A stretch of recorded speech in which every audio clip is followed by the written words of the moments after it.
Hey there, Mr. Redder here. Welcome back to another episode of Reddit Podcast Stories, where today, my Karen stepdaughter demands my late husband's estate.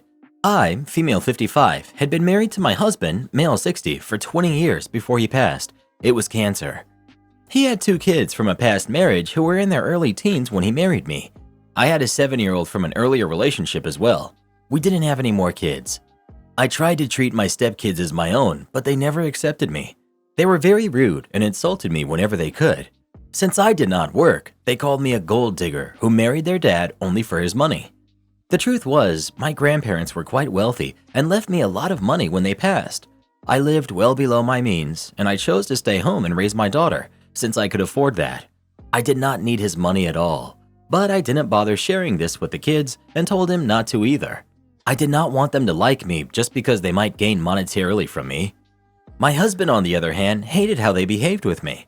Their blatant disrespect made him not pay for their college tuition. Their mom couldn't pay for it, and they had to take loans out for it. They didn't even talk to him. Even when he got cancer, they refused to come and see him. For 3 years, we struggled with the treatment. My daughter came to visit from time to time when she could. During this time, the only person who really helped both of us was someone we were not related to at all. This girl was in her late 20s, waitressed at a cafe that we frequented. She was a single mom, taking classes at community college at night, working during the day, and raising her 2 kids. She took a liking to us, and when she learned my husband was sick, spent whatever time she could visiting him. She has stayed nights at the hospital when I needed a break and basically been the daughter that we wished for. When he passed, she helped me arrange the funeral. His kids came on the day, and all they wanted to know was about their inheritance. I felt sick. When I learned my husband had left his estate to me, whatever is left after settling his bills, it was around $25,000. I decided to give it to the girl who helped us both so much. She tried to refuse, but I insisted she take it. She needed it, and in my opinion, deserved it more than the ungrateful kids. My daughter understands why I did not give it to his kids, but is upset I did not give anything to her either. I told her she already had money and a job. Not to mention, she will get my inheritance. This was in no way her money. But his ex-wife and kids are causing havoc over this and really upset with me. They're calling me a jerk for giving away money that they deserve. Am I the jerk? They don't deserve that money. They want it. There is a difference. I just went no contact with my parents literally 2 to 3 days ago. I know the odds are that they will cut me out of their will. I'm 100% okay with this. Being free of their toxicity is 100% worth giving up whatever money they may give me. In all honesty, I don't know how I will feel if they do leave me money in their will. Do I even want to accept it? I honestly don't know. Taking the money won't fix the damage they caused. His adult kids made choices in life, but now that he's gone, now that all of it is said and done, now they are demanding money. I would look at them and say, "Aren't you quite the gold diggers? You know your dad never funded things for me. I was wealthy on my own. That's why I didn't work. I didn't need the money." Not the jerk. First of all, an estate of $25,000 is very small. It's not the size of an estate that people even normally ask about or fight over. It's surprising in me that your kid and your stepkids were expecting some windfall when your husband's total net worth was $25,000. Were they under the impression that your husband had money? If your husband wanted his kids or your kids to have his estate, he would have left it to them. But he wanted you to have it, and you were well within your right and the moral high ground to gift it to someone who made an influence in your life and for whom it may be a life-changing gift. You'd be surprised how many people fight about money, even when it's a smaller amount like $25,000. $25,000 is honestly not that much at all. If my parents passed and all they had to leave me was a measly $25,000 after all these years, I wouldn't even want it. Most new cars even cost more than $25,000, so I don't know what his kids are throwing a fit about. I made it clear to my parents that unless they left me their house, cars, and retirement accounts, then I would be going no contact with them. Boomers have treated us like crap for far too long. We have to take matters into our own hands at this point. People saying $25,000 is not a lot of money.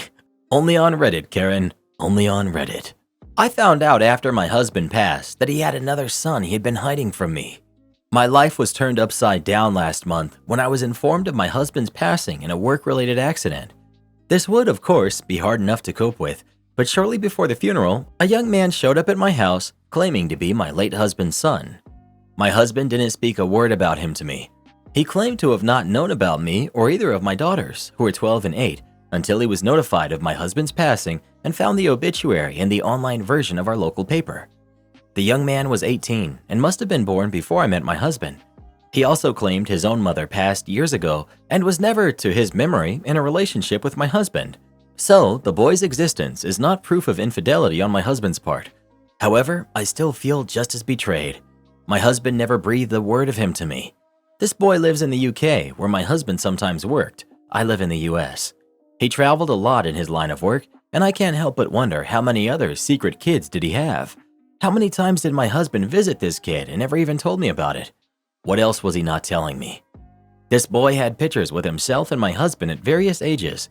He says he was brought up at a boarding school, and my husband visited him sometimes. Though I very much want to, I have no reason to doubt his story. The boy asks to come to the funeral. I want to say no, but I feel like I have no right. My kids see me talking to this stranger and poke their heads in to ask what's going on. Before I can stop him, the boy introduces himself as their half-brother. Now, not only do I have to figure out how to cope with all this information myself, but I also have to find some way to explain it to my kids. My 8-year-old doesn't even seem to get the full implications of her father keeping this kind of secret from all of us, but my 12-year-old is clearly upset, although she won't talk about it with me. At the funeral, the boy kind of lurked in the corner, but when lunch was served afterwards, he approached both my daughters and was playing games like tag with my 8-year-old and some of her friends who joined in. I didn't think this was right, and when I told him so, he apologized and said he did it to raise her spirits, and it's what people did for him when his mother passed to cheer him up. Something about his answer irked me, so I got the impression he was trying to manipulate me into feeling sorry for him and using my kids to do it. My mom and my sister came over to help me after I got the news about my husband. Of course, I talked to them about what was going on, and they were shocked. My mom brought up the point that the boy might be after money. All of our important assets were in both our names, and I'm the only beneficiary of his life insurance policy. But I was not sure what could happen if he tried to sue. I asked the boy frankly if money is what he was after, and he said, "No, I couldn't take any of your money. You have kids to take care of." It irked me the way he said that, as though I was offering money, and he was trying to show how good he was by turning it down. It felt as though he expected me to give it to him anyway. I asked the boy what he wanted, and he said he wanted to get to know my kids because they're his sisters. In my opinion, they might be his sisters, but he's a stranger to them, regardless of biological relation. Apparently at the funeral, he told my 8-year-old he was going to ask me if he could take them to the aquarium, and so that got her hopes up about it before I could even make a decision. I said yes, only if my mom or sister went with them, because I wasn't about to let them go with a stranger no matter what. Over the next week, he also took them to the park, ice cream place, and the lake, with my sister as a chaperone every time. I agreed to this, and it was helpful because it gave me a chance to break down and cry to my mom without them around. When he left and my 8-year-old hugged him and told him not to go, he said, "I promise, I'll come visit again." I stepped in and said, "No, I think it would be best if you didn't come back here." He looked hurt and my 8-year-old started crying, but I was sick of him promising things without getting approval. She thinks it's a cool mystery, like from a TV show, that she has a secret brother, and she doesn't realize how disturbing it is that her father hid his existence. My sister asked me later why I told him not to come back, and I told her I think the whole thing is weird. I don't know this boy or his real intentions. He could be some kind of weirdo. My sister says I judged without ever getting to know him, and he seems like a very sweet young man. He grew up mostly without a family, and he could have been jealous that my girls got all of their father's attention, but instead he wanted to connect with them.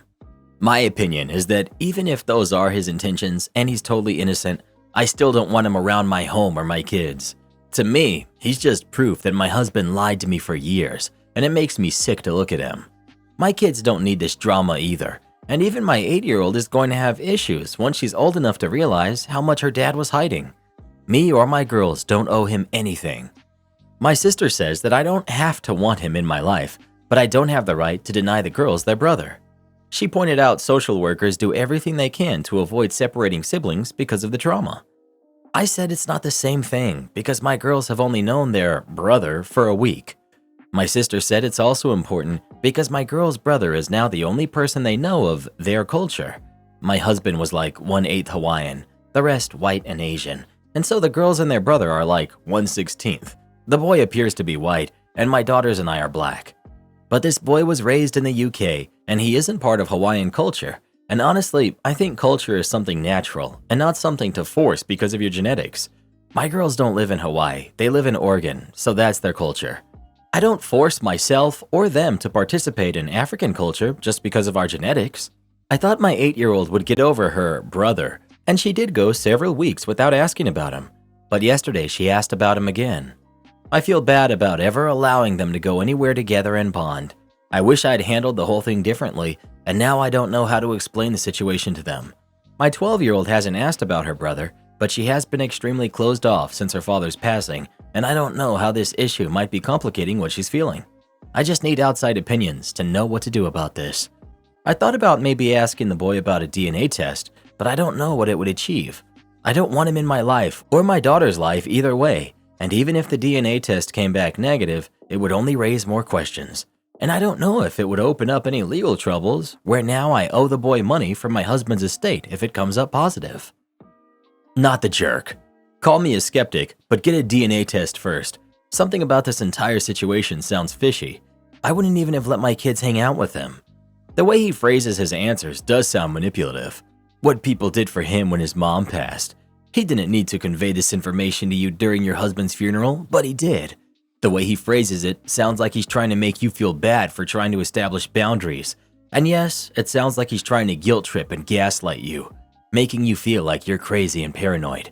Further, he didn't outright reject your money. He phrased it yet again in a way that he's fishing for a longer haul. He could have easily said, "No, I don't want your money."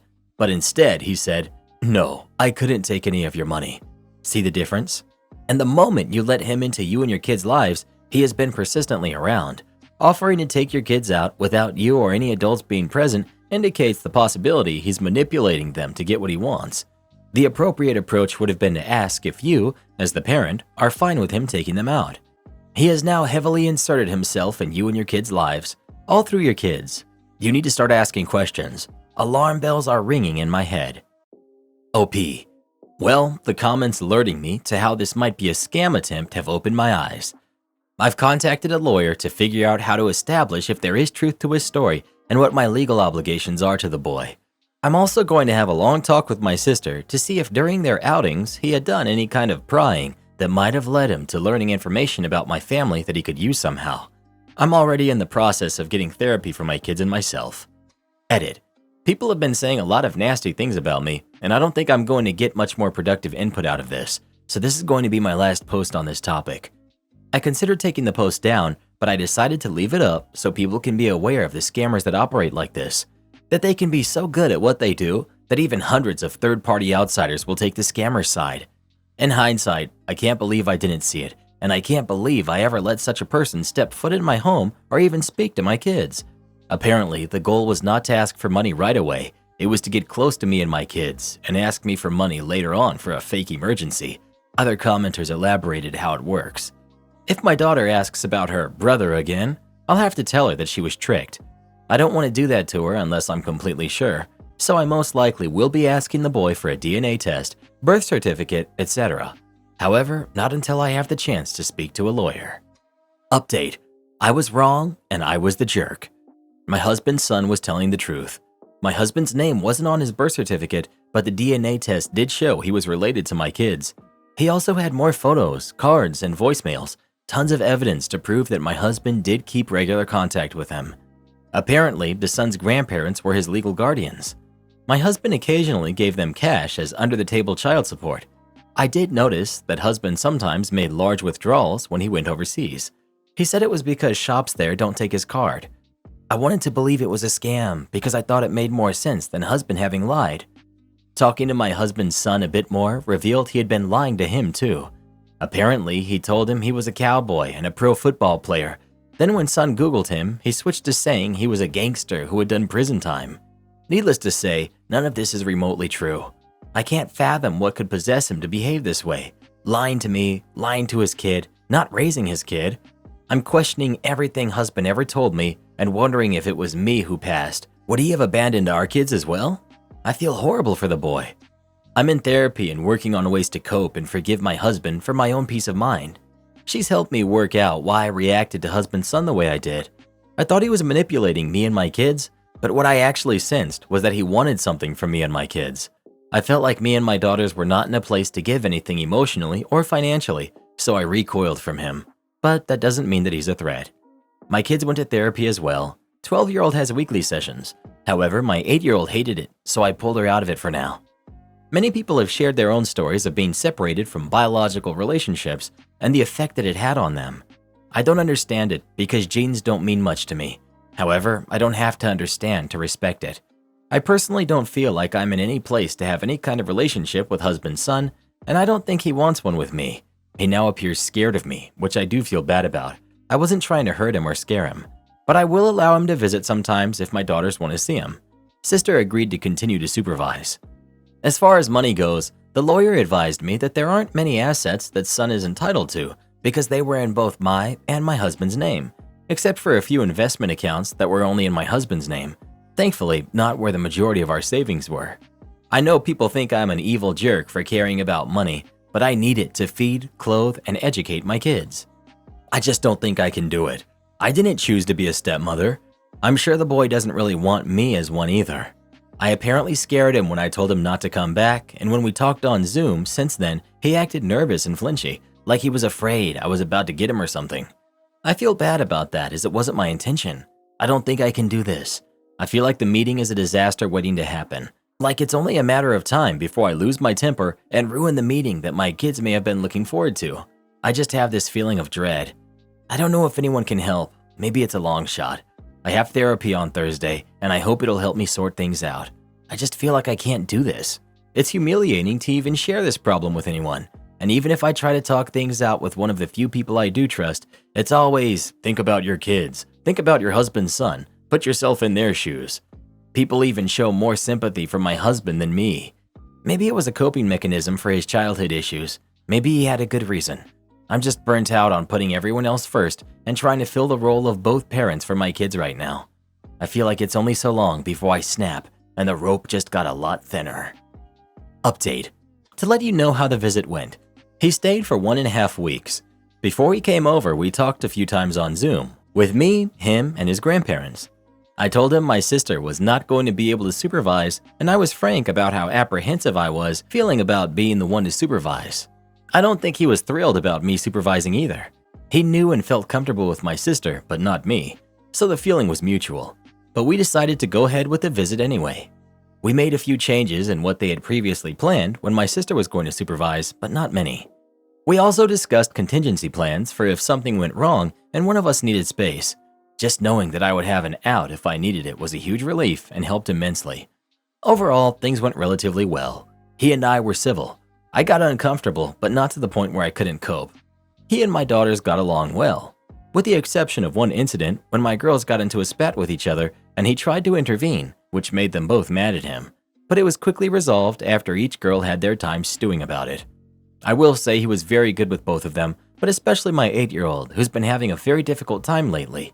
She's been struggling a lot with school and trying to find the right treatment for multiple diagnoses. She's been acting out and has been very frustrated. I love her and I do my best, but she is difficult at times. But with her brother, it's like they're kindred spirits or something. He was a real trooper, acting out scenes with her from the movie Encanto over and over. I realized it's probably really good for her to have an adult in her life who doesn't want anything from her except to spend time with her. Before the boy left, I gave him a thank you card expressing this to him and that I do genuinely hope he chooses to stay involved. Overall, it was a positive thing. I'm glad we went ahead with the visit, and thank you to those of you who left supportive comments. Update. My husband's son came for another visit last month. It didn't go well. He brought his girlfriend. She was polite, but not very interested in my daughters. I think my 9-year-old was a bit jealous that she had to share her brother's attention with the girlfriend and was a bit mopey and prone to many meltdowns during that time. So it wasn't the most fun time ever for anyone. Unfortunately, my husband's son and his girlfriend are invited to Thanksgiving at my parents' house. We'll see how that goes. I at least feel more accepting of him being around now. Last year, it was hard to even look at him. I know none of this is his fault, but it was hard to see him as his own person and not just a reminder that my husband lied. And this year, I felt a little better. Am I the jerk for forcing my brother to buy me a new engagement ring? I'm 26 male and proposing to my girlfriend who's 24 on our 4-year anniversary, September 30th. I've been planning this for about a month and I picked the ring a couple weeks ago. The one I got was on sale, so I managed to get it at a surprisingly low price. Last weekend, I told my brother, who's 33, about my plans. I showed him the ring. He informed me that he was proposing to his girlfriend as well. The next day, my brother came to my apartment while my girlfriend was out. He asked me if he could borrow my ring to propose to his girlfriend. At first, I thought he was joking, but no. His plan was to propose to his girlfriend, explain he was using my ring as a placeholder, and then take her to pick her own ring later. His reasoning was that he didn't want to spend too much money right now in case she didn't say yes. I had never heard of placeholder rings, so I said no and the conversation moved on. On Tuesday, he proposed to his girlfriend with my ring. He had taken it before leaving my apartment. I got distracted at work and didn't notice it was gone until his fiancée sent a picture of herself wearing the ring to our family group chat. I called him to ask about the ring and he immediately apologized and said he'd keep his promise and give it back to me. But at this point, my girlfriend had seen it and his fiancé had posted about it on social media, so it was pointless for me to propose using the same ring. We fought about it and he confessed that while he had told his fiancée the ring was a placeholder, he didn't tell her where he'd gotten it from. I felt more angry and betrayed about him going behind my back and taking the ring after I said no than the fact that he stole it.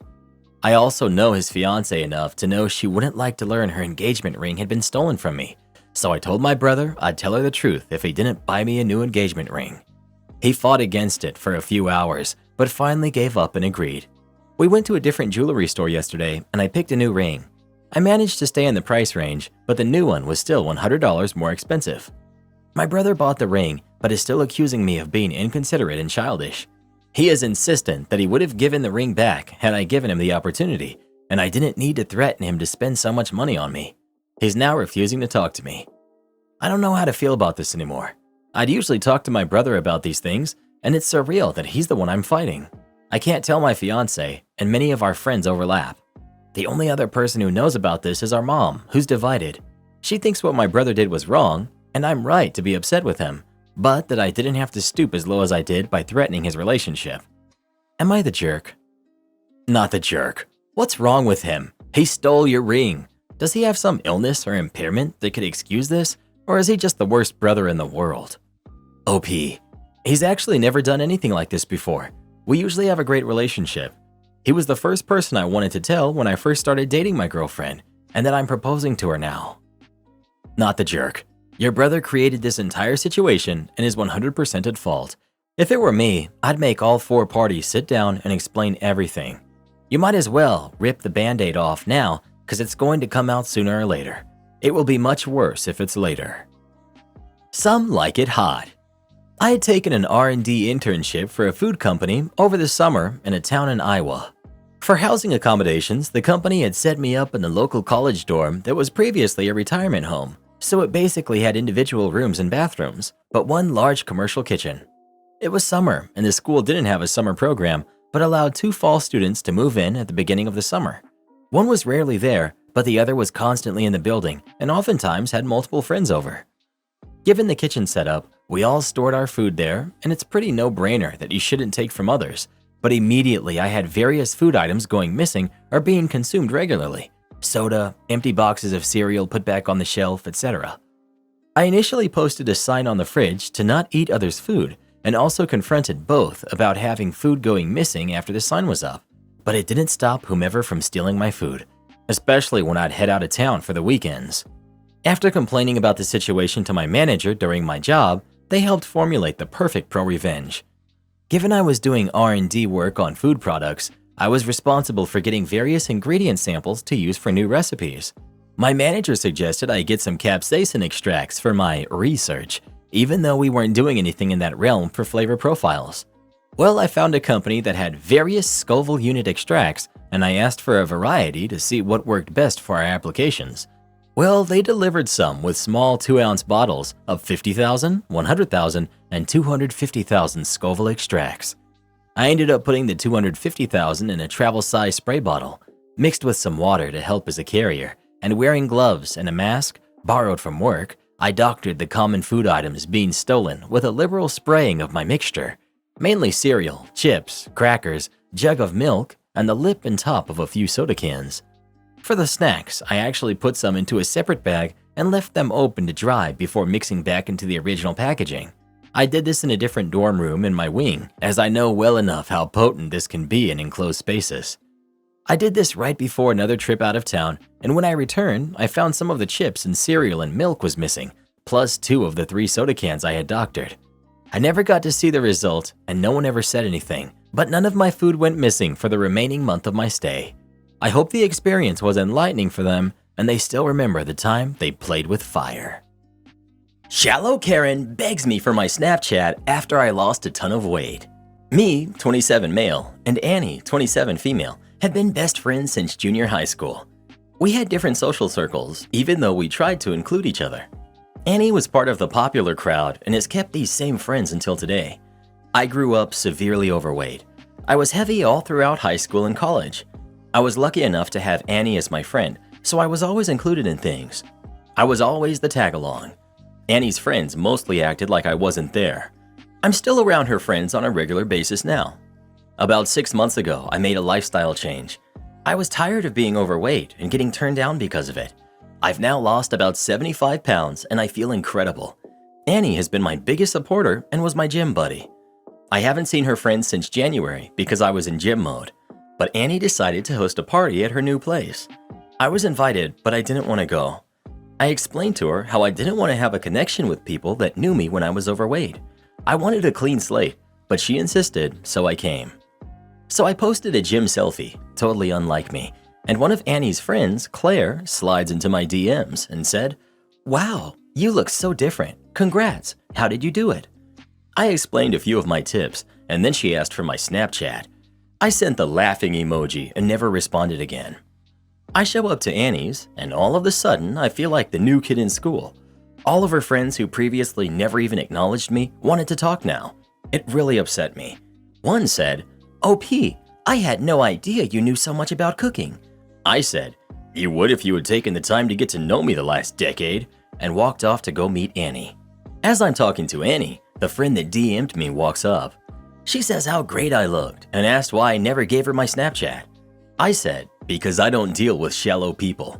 And she knew me for a decade and didn't want my Snap, so that's why I laughed. She excused herself and Annie followed her. I waited outside and Annie came back furious, saying she talked to her friends and they all felt embarrassed. I said they should, because they are shallow. Annie got all offended and said I'm being a jerk.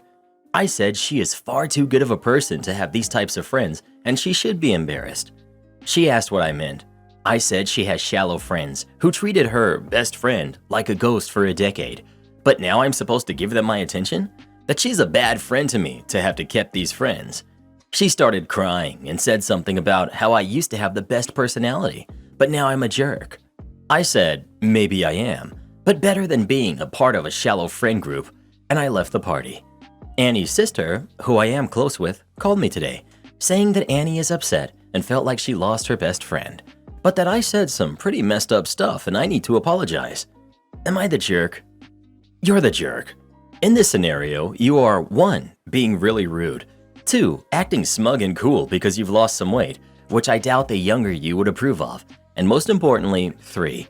Doing a disservice to the person who's been a very good friend to you for much of your life, and essentially telling her it's okay for you to act like a jerk at her party because her friends, people she presumably likes, all suck. Sorry, mate. Good luck on your fitness journey, and I hope you can do as much work on your interior as you have on your exterior. But her friends do suck, and why is it rude to call it out? He was asked a question and he gave an answer. He doesn't sound smug at all. He sounds like he grew into the confidence to not feel like he was better tagging along with the in crowd than being outside of it. Props. The only problem with that interpretation is that he went to his friend's party at her invitation, then proceeded to go off on the other people she invited. They are her friends. If he doesn't want them to be his, fine, but he owes Annie the courtesy of not dragging her into a wholesale, let alone implying she's responsible for it. He answered the question honestly. He didn't give her his Snap because she was shallow. When they said they didn't know anything about him, he pointed out that they could. I'm shocked that people see this as going off, But to me, it's a perfectly reasonable reaction to being treated like a human being by people who have actively ignored you. That they all gave him these opportunities just shows a lack of self-awareness. When I'm around people I was a jerk to in high school or who were a jerk to me, I just keep it to small talk and get out of the conversation ASAP. She insisted he go, and he could have been fairer to her, I agree. But equally, she cannot be entirely unaware of how they have treated him over the years. She never noticed that she was the only one who invited him, that she was the only one who spoke to him? I don't buy it. They probably talked smack behind his back too. For her to act as if he was completely in the wrong is frankly pretty callous. Perfectly reasonable? His friend of many years, whom he admits has always been good to him and supportive, is now furious with him. So is her sister. And he's basically burned every bridge possible with people who may not actually have deserved so much. We only got his clearly biased word that he was treated so badly after all. This isn't the outcome of reason, of weighing up the possible consequences of one's actions. This isn't even the studied self-control you describe of polite coolness. This is just OP lashing out and reveling in the chance. Never mind who he hurts. It can be debated whether he was justified, but certainly he was unwise. You're the jerk for telling her she's a bad friend when she has personally been good to you all these years, as you have said. Not the jerk where the rest of them are concerned. They most definitely are. Cannot stand people like that. In the future, I would skip any gatherings like that. Something Annie will need to understand. You should apologize for calling her a bad friend and making her feel bad though. Well, who do you think is the jerk? OP or everyone else? Please let us know. As anyone who's ever made an epic body transformation will tell you, you will be treated differently by a lot of the people who you interact with. Most people just treat you differently when they find you attractive, because they're, attracted to you. Am I the jerk for making my 15-year-old daughter get a job to pay our dog's vet bills? I have 3 daughters, Phoebe, who's 19, Allie, who's 18, and Janie, who's 15. We also have a 2-year-old Chihuahua wiener dog mix, Pebble. We were in the middle of a heat wave 2 weeks ago with temperatures hitting 107. Small dogs are more sensitive to heat, so we don't let him go to the backyard for long periods of time, and the deck is off limits because there's no shade on the deck. The problem is, Pebble loves the deck because he can watch the cars, people walking on the trail behind our house, and he can see our neighbor's chickens. Janie doesn't have first period and doesn't leave for school until 10 a few days a week. Both Allie and Phoebe leave between 9 and 9:30, so it's Janie's responsibility to make sure Pebble is inside, the fans are on, and that he has water. 2 weeks ago, in the worst of the heat wave, Pebble was crying at the deck door. Janie got annoyed and let him go on the deck. Then she left for school and forgot him on the deck. Allie came home a few hours later and started looking for Pebble. She found him passed out on the deck and called me crying. I left work early, took him to the emergency vet. They treated him for heat stroke. He had to stay at the vet for a few days, and Allie was inconsolable while he was gone. She was constantly crying. She wouldn't eat or leave her room, and she had a panic attack every time the phone rang because she was terrified that it was the vet telling us that Pebble was gone. Pebble made a full recovery, but now we have an expensive vet bill, and Allie still has extreme anxiety around losing Pebble. Janie's upset because Allie hasn't spoken to her since she forgot Pebble on the deck, and Phoebe rarely speaks to her and doesn't hang out with her anymore. Janie was upset about Pebble when he was in the vet, but now she's very nonchalant about what happened because he's fine. My husband and I have been talking about what to do with Janie. We decided on making her get a job to pay for Pebble's vet expenses, close to $2,000 after insurance. Janie's very upset about it because she has to quit swim team to get a job and says that we're ruining her life over a mistake. Now I'm starting to wonder if I'm the jerk for making her quit swim team to get a job. Also, she can't get a job after swim season because soccer season starts right after swim season. Then after soccer season, she has softball season, then summer training camps. Not the jerk. She knew the routine and knew better than to let the dog out onto the deck in the first place. It doesn't matter how annoying he was. You do not gamble your dog's safety for some peace. Edit. Thank you everyone for the awards. Regardless of what some may say, dogs are family. Agree with you. I don't understand all the people saying it was a mistake and she learned from it. Glad the dog turned out okay, but that is one heck of a mistake. The worst part is she doesn't even feel bad about it now that the dog is okay. Nuh-uh, nothing about this is okay. Not the jerk, OP. Make her get a job and pay the bill. I'd even suggest keeping a very close eye around her with a dog from now on too. Everyone sucks here, and here's why. Janie was clearly upset over Pebble's time in the vet. No doubt she already feels guilty from her mistake. Her sisters are being super nasty about it, making things worse, and on top of that, you want to make her take an action that would adversely affect her academically. And yes, sports are a part of academics. Athletes are required to keep up a certain GPA at both the high school and college levels. Without sports, many young athletes will actually give up on keeping their grades up. You admit that 2 of her sports, soccer and softball, are potential scholarship material. Well, a job that keeps her from performing in sports for even 1 academic year can destroy those chances. It can even be what keeps her from being accepted if it comes down to a choice between her and someone who missed no time in their chosen sports. Time also matters for things like starting position, etc. Further, at 15, her job options and hours are super limited. It will 100% take her several months, especially since, in most states, employees under 16 don't even have to be paid minimum wage. They can be paid less. I don't know about where you live, but in my state, minimum wage is $10.30 an hour.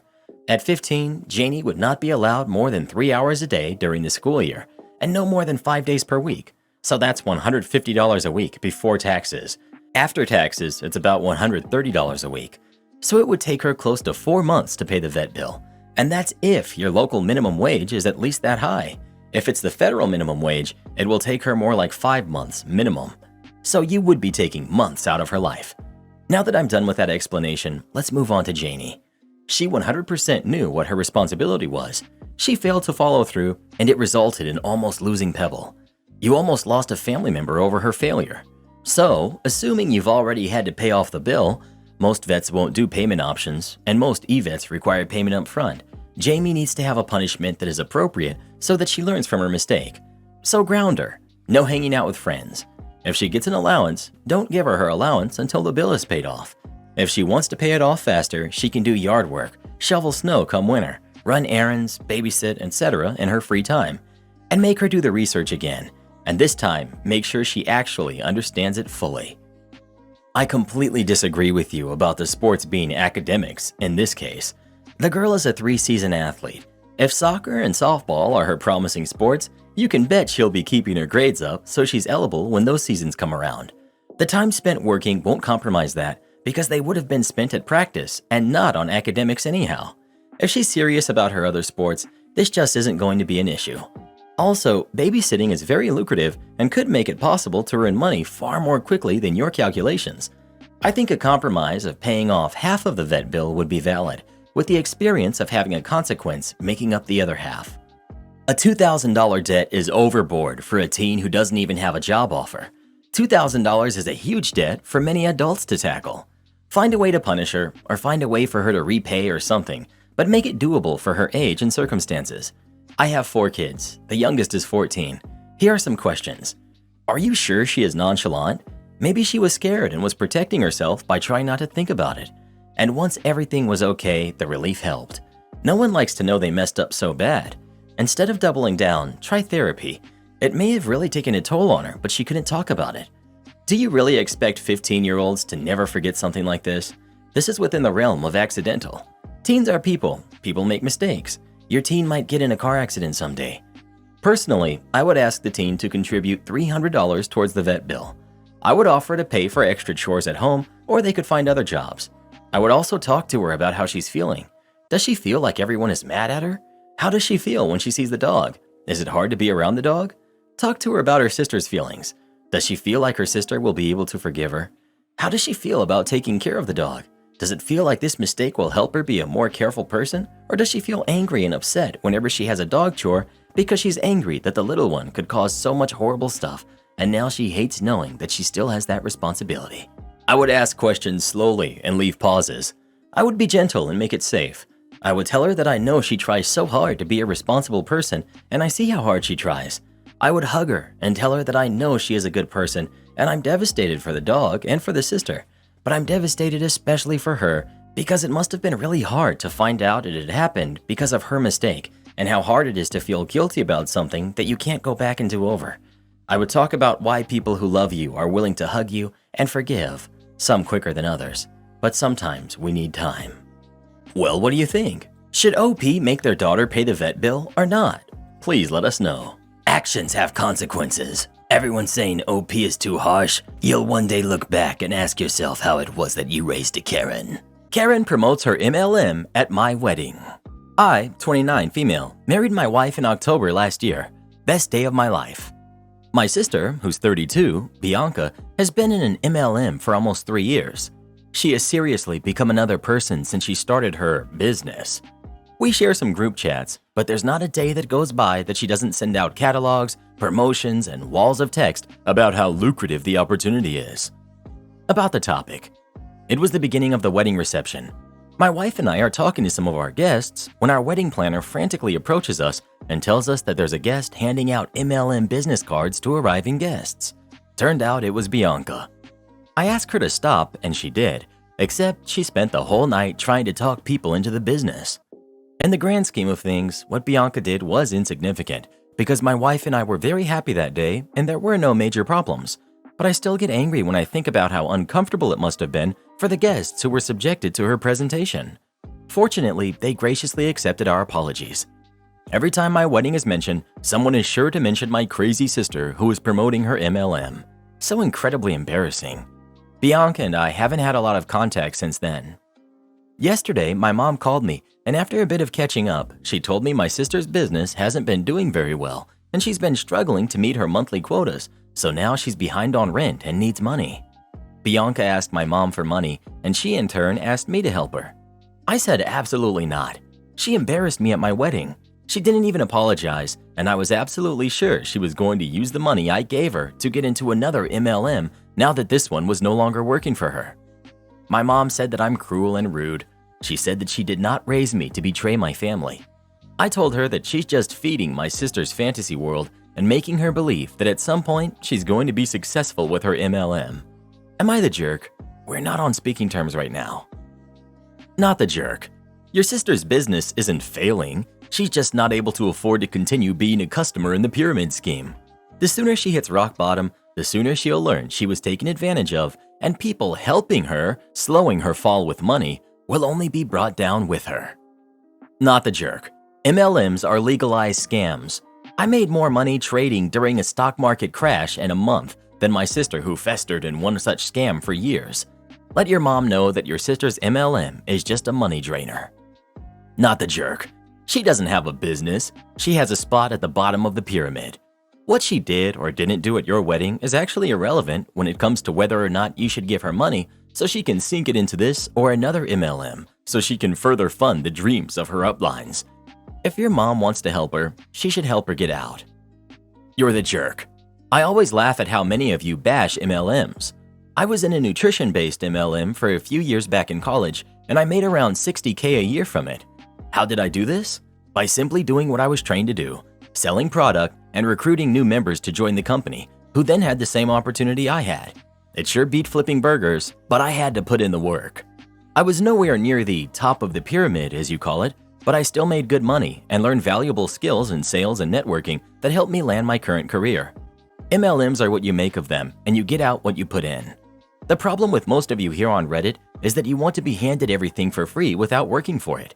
You are the same ones who get a degree in liberal arts, then get mad when nobody wants to hire you and you refuse to pay your college debt. Then the icing on the cake is you expecting your parents to pay for the ridiculous degrees you get. Reddit is like an instruction manual on how to end up sad, lonely, miserable, confused, low IQ, depressed, and very unsuccessful in life. Yowza, what's wrong with this guy? It's almost like he thinks most of the people on Reddit live in their mummy's basements and don't have any real-life experience. Oh, you're wrong for that one, Karen. Am I the jerk for using my daughter's college fund to keep our dream house? I, 50 female, lost my husband 4 years ago. I also have a 16-year-old daughter. My late husband left me everything and told me to trust his lawyer. My husband had worked for 20 years as a doctor and did some minor investing, so I inherited over 7 figures. A year later, I decided to list our home of 12 years and received an offer too good to refuse. With the inheritance, as well as the influx of cash from selling the house, I decided to move my daughter and I to Malibu because we always dreamed of a home next to the beach, but my husband was exceptionally tight-fisted and called homes there money pits. We found a beautiful home by the sea. I never personally handled anything regarding buying a home before, so I did not anticipate all of the extra costs beyond the sticker price. But my daughter was so excited, so I decided to go for it. My late husband's lawyer was furious at my decision, so I decided to stop taking his calls. I ended up signing with a money manager who said we'd be passively earning 90% of what surgeons earned per year. But the money manager ended up tanking a lot of our investments. I took the dwindling money out and made my own investments, which made it worse. And long story short, because of all of that, I only have around $35,000 available to me now, not to mention our debts. With the amount available to me, I'm looking at only being able to pay 1 month of a mortgage/upkeep, and then I'm basically out of my luck until my business gets clients. However, the place where we do have a significant amount of money is the fund my husband started for our daughter. With the money there, I could prevent our credit cards from being shut down and not have to worry about the mortgage for many more months. So I ended up liquidating my daughter's college fund. I told her about it today, and she was furious and said she can't believe all of her dad's work is gone. She also said she won't be supporting me for retirement. Am I the jerk for trying to fix my mistakes and trying to keep our house? You're the jerk. You decided not to listen to the lawyer, you decided to move to an extremely expensive place, and you decided to trust somebody's shady advice. Now you're taking away from your daughter's chances of being able to go to college loan-free. That money is not yours. You should be ashamed of yourself. You're the jerk. You made an extremely poor financial decision and disregarded those around you who were offering you more sound financial advice. Having a home near the beach doesn't mean you need to move to Malibu, but I digress. You are absolutely the jerk here. You robbed your daughter of a chance to start her life off comfortably and took money that was never intended for you. Sell this godforsaken money pit of a home, get somewhere you can actually afford, and take a class in personal finance management. You're the jerk and also fabulously incompetent with money. You will not keep the dream house. You lack ability to earn enough money or to manage what you have. Raiding her college fund will only delay the inevitable. Sell the beachfront house and move somewhere that you can afford. Also, call the lawyer back, tell them that you were wrong and made bad choices. Now you learned and are asking for his advice on how to fix things. Brother lied to pregnant wife about owning my house. So I, 27 male, inherited my childhood 3-bedroom home after my mother passed 5 years ago, along with a good chunk of cash. I live in that home right now. Not to brag, but it's a beautiful home. Now I have a half-brother who we will call Blake, 26 male. We share the same father. He's also passed on. Blake is a deadbeat. He can't keep a job, jumps from relationship to relationship, makes excuses and blames everyone else for all of his problems. And he thinks the world owes him everything. Just not really a good guy. But with my parents gone, he's the only family I have left, so I try to work around it. He's been living with me for a year and a half now after getting kicked out of his own apartment for not paying rent. He went and got his newest girlfriend, who's 24, knocked up and decided that meant they needed to get married right away. They got married at our local courthouse. Now I agreed to have her move in too. She's carrying my niece or nephew after all. It's been 3 months since they got married and she moved in. And she's been rude, demanding, and just outright the worst the whole time. Originally, I chalked it up to being pregnant. But then, one day she comes up to me and tells me that I have to move out. I'm confused and ask what she's talking about. She goes on about how with the baby coming, it's time I leave as they need the space. I tell her she has no right to kick me out of my own house. She comments that since she married my brother, the house was part hers now too, and it's weird to have your husband's brother living with you and your kid. I realized that she thought my brother owned at least part of the house. I explained that she and my brother were in fact living with me, not the other way around, letting her know I fully own it and my brother has no right to it, and neither does she. She goes quiet and runs off. When my brother comes home, they get into a huge fight and she leaves to go to her mother's. My brother's mad at me for telling her the truth. Honestly, up until this point, I thought she knew. Now my brother claims he didn't tell her he owns it. She knew the house was inherited, and since we were brothers, she assumed he owned half and he just never corrected her. My brother is now demanding I give them the house because they need it more with the baby coming. He thinks the least I can do for ruining his relationship with his wife. I told him that wasn't happening and informed him neither of them were welcome in my home. He called me a bunch of names and left. I believe he's staying with a cousin or a friend, I'm not sure. P.S. Some people were worried about them claiming squatters' rights or tenant rights. We're not from America. Squatters' rights is not a thing here. He also is not a tenant as he's never paid rent, so there's no tenant rights either. Also, I have cameras, and my locks are being changed today. I'm also having my boyfriend, who is a cop, staying with me for a while. That's insane. Seems like your brother wants to take the house from you. In cases like this, you could never be too safe from family. You offered your home, you allowed them to move in without rent, and now they're trying to take your childhood home. Be safe, OP. Family disputes like these don't always end well. Am I the jerk for not sending my daughter to a different school district? I have 3 kids, Michelle, who's 7, Juliet, who's 6, and Leo, who's 2. Michelle and Juliet are in kindergarten and 1st grade at our local public school. Juliet, however, is very gifted. She came into kindergarten reading chapter books and was doing math at a 2nd grade level. She's obviously doing great academically, but struggles socially at her school for a couple reasons. Firstly, she doesn't understand that other people's brains don't work like hers and tends to get frustrated when people take a bit longer to figure things out. Second, she's just a huge bookworm and would rather spend recess reading instead of playing with the other kids.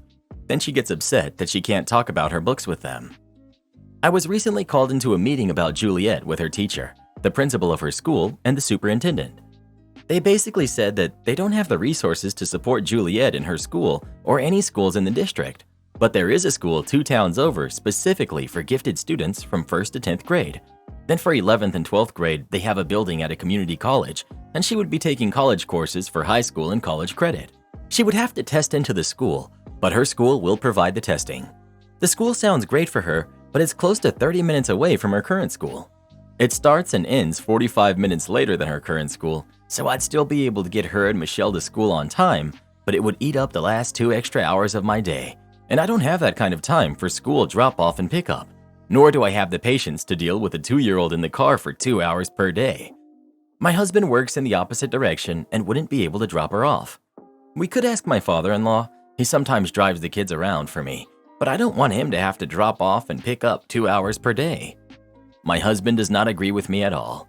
He thinks I should be willing to make the drive for her and insists that I have the time because I'm a stay-at-home mom. I brought up the issue of having Leo spending that much time in the car, but he says that I could just have his parents babysit. I still don't think it's worth the 2 hours per day that I'd have to put in to take her to this school, so I went through with enrolling her in our local public school for next year, and my husband is furious with me for ignoring her social and academic needs.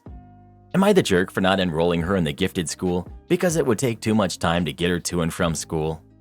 You're the jerk for just saying no outright when you do have options to make this work. You could at least have asked the in-laws if they'd be willing to help out, perhaps with a combo of rides and babysitting, and you went ahead and enrolled her in a different school against your husband's wishes. That's messed up.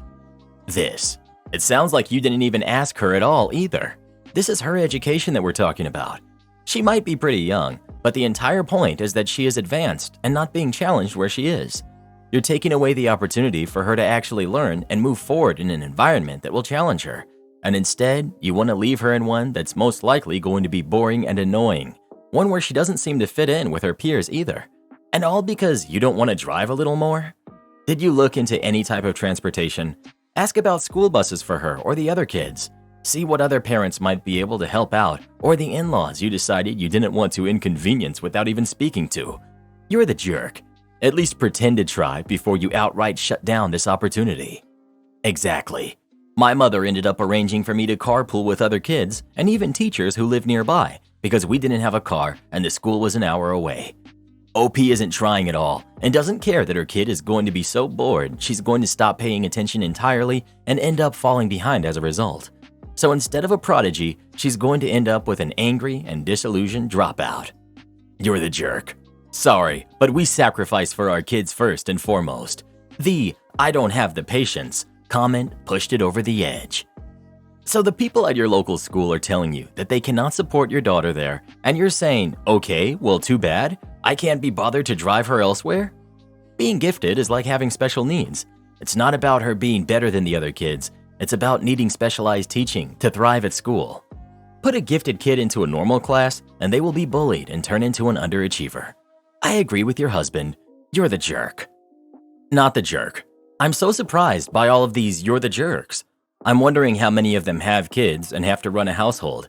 10 hours a week, 40 hours a month in a car while maintaining a house? No thanks. It's hard being a mom. That's just going to up her stress level because she'll feel behind on everything. Moms need to make the choices of what is best for the family as a whole, including herself. She said her daughter was having problems socializing. Spending the time taking the daughter to social activities would be a better use of the time. A kid's mental health is just as important as their education. She should consider working on her building strong social skills. No jerks here. You all want what's best for your kids. But your husband doesn't seem to understand the extra labor that entails, especially with a kid. That's a lot of extra time and driving. I feel like some people think that being a stay-at-home mom is a super relaxing job that's flexible and easily changed, but it's not. It's real work and requires energy and labor. If it doesn't work for what you can handle during the day, I think your husband should understand that. Or tell him he's responsible for her getting to and from school as far as finding arrangements to get her there if it's possible. If not, then maybe now isn't the time to do it. Hope you guys can come to an agreement. Best of luck to your family. My wife took down a special anniversary painting I bought her so she could display her sister's basic drawing. My wife of 5 years is a huge fan of Calvin and Hobbes. She's been since she was a teenager. She's 43 now. She and I have had a lot of issues in the past because she, in the past before marriage while we were dating, would always prioritize her family, sisters and parents instead of our relationship. Fast forward, a lot of counseling, time, and miles, and here we are. For our anniversary, I bought her a special one-of-a-kind original painting. It's 1-for-1 that we keep hung in our bedroom. It's special because it's symbolic of each of us waiting for the time and place that we found each other. We found each other later in life, 36 and 31. Fast forward to tonight. I walk upstairs and I see that our painting is laying on one of our dressers and hung in its place is one of her sister's paintings. She apparently painted this piece recently so that it could hang in the bedroom of our 10-month-old. A little bit of context. We have 2 kids, a 2.5-year-old and a 10-month-old. My wife had a previous Calvin and Hobbes painting that her sister did, and it hangs in our 2.5-year-old's room, despite me voicing my disapproval. After confronting my wife, she said that she wanted to treat the boys the same, so her sister painted another pic for our youngest son. Am I the jerk for being mad that she took down our painting to display her sister's? My wife claims that she just wanted to remember her young years for a night, and that she was planning on putting the drawing in our son's room in the morning and putting our painting back up on the wall. I'm furious and told her that again, she's picking her family over me. Out of all of the possible places to hang this piece, she took down a special sentimental piece. What on earth? Am I overreacting? Edit. We're both female. Edit 2. Adding this information based on some feedback in the comments section. Someone asked me why I didn't get along with her family, or something along those lines. This is what I responded. She has so many other paintings her sister has made for her or gifted her scattered throughout the house, including our bedroom. It was just this particular location that was kind of our special altar, and it felt special to me too, because of the verbal feedback she had given in the past. You're the jerk. She was switching around the wall decor, and you're projecting the issues you have with her family onto this. You're the jerk. She wanted to hang it for one night. You are completely overreacting. It doesn't make your painting less special. She's allowed to have sentimental attachment to multiple things. You're the jerk. If it's not about you, OP, then it's automatically not okay. This needs to be cross-posted into a narcissist group. You're mad that her sister did custom paintings for your kids? That just automatically means your wife prioritizes her sister over you? Oof. And if this is just what you wrote from your view, I can only imagine what your wife would actually write. It's just the ocean salt? Okay. This was a long time ago when the beaches in Mexico were still decent and not ruined by hotels. Now, there were 2 beaches my family frequented as my grandmother lived in town. We usually went to the further beach as it turned into basically a giant clam farm when the tide went down. My 50 billion cousins and I would get buckets full, then the grown-ups would cook them the next day. This was my favorite part as I was never fond of the ocean. Thanks, Jaws. One year, in my mother's infinite wisdom, we went to the closer beach because they just didn't feel like driving to the good beach. I, being a typical 14-year-old, started whining to my mom the minute I saw the first of what would be many broken bottles. I whined about the seaweed on the shore that was stinky and right next to our setup. I tried to play in the sand, but people kept throwing things, in one case an entire dog, into my castles. Ultimately, I decided to get into the water where my mom had gone, which is where I made my mistake. After only a few minutes, I began to feel something that hurt on my arm. I saw a bunch of small fish around me, so I dismissed it as the fish swimming by me. I went over close to where my mom was and felt it again, but now it kinda hurt for a bit. I swished my arms around and it stopped, but I didn't see anything besides the tiny fish. I told my mom, "I think something's biting me." My mom says, "Oh, that's just the salt. You're fine. That's why I keep telling you to put lotion on. Your skin is so dry." "I've never been hurt by salt before, Mom." "Then just ignore it. There's nothing biting you. I know you don't like this beach, but don't ruin it.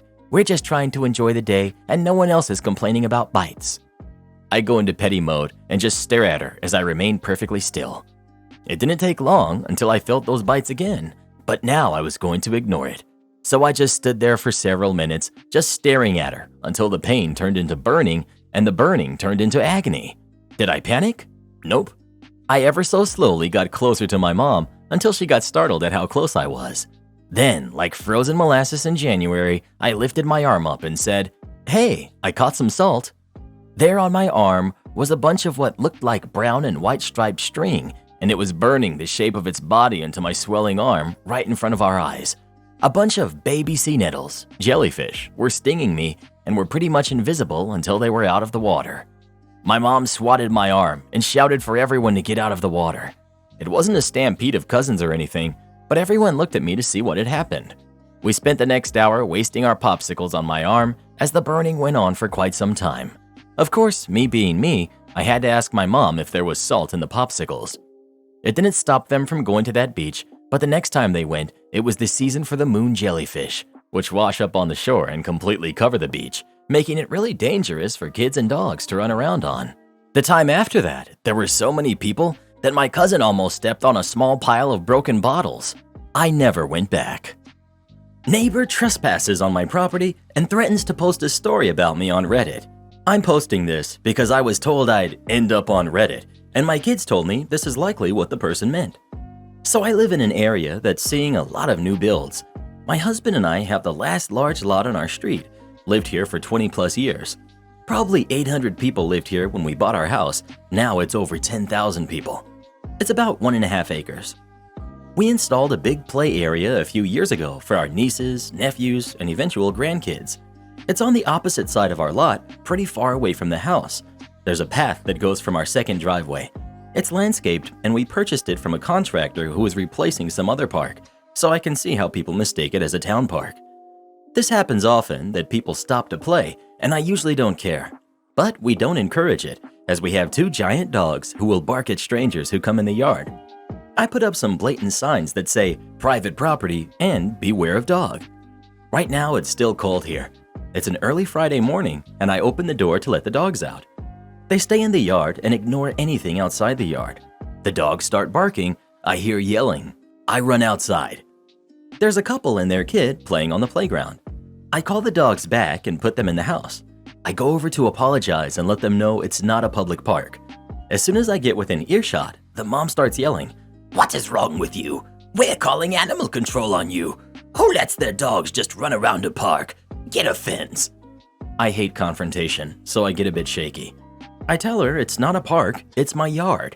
She says, "Get out of here. Get away from us." I point to the signs and tell her again that it's not a park, it's our yard, and they need to leave. She starts going off about how it's illegal to leave a play area open. It isn't. And it's illegal to let your dogs off leash in this neighborhood. It isn't. There are almost no bylaws here yet. I tell them again to just leave and that they weren't allowed to be on our property. My dogs are in the big window barking, and her husband is screaming that I should train my dogs before they hurt someone. They're bred to guard and detain intruders. Historically, we don't train them as guard dogs. This upset me more than anything because I'm an irrational animal lover. I called the police. When they saw I was on the phone with the cops, they started shouting about me being a Karen and started getting in their car. Their poor kid was crying, and the woman said, "Watch what happens when you end up on Reddit and we tell people where you live." So here you go, Reddit. My kids checked and didn't find anything about it here, so I'll post it first, and I hope she does post something. I'm sorry my dog scared them, but the screaming and threatening was so over the top and honestly deranged. My kids want me to end this by asking if I'm the jerk because I'm old and I want people to get off my lawn. Everyone is saying install a fence, but that would cost $15,000. I've just contacted a company about getting a gate for our second driveway. Also, where we live, You can't sue someone if they're trespassing on your private property. Suing people isn't something people can easily do here, and usually it's not for any big settlement. Before you comment about attractive nuisance law, it doesn't exist here. I don't want to say where I am, but it isn't the US or anywhere close. Not the jerk. If it's your property, it's your property. That woman was obnoxious, and it's her fault that her kid was crying. I would install a privacy fence and lock it. OP. I would love to install a fence, but it would cost upwards of $15,000. I think after this, we'll at least get a gate for the second driveway. It doesn't have to be a pretty fence.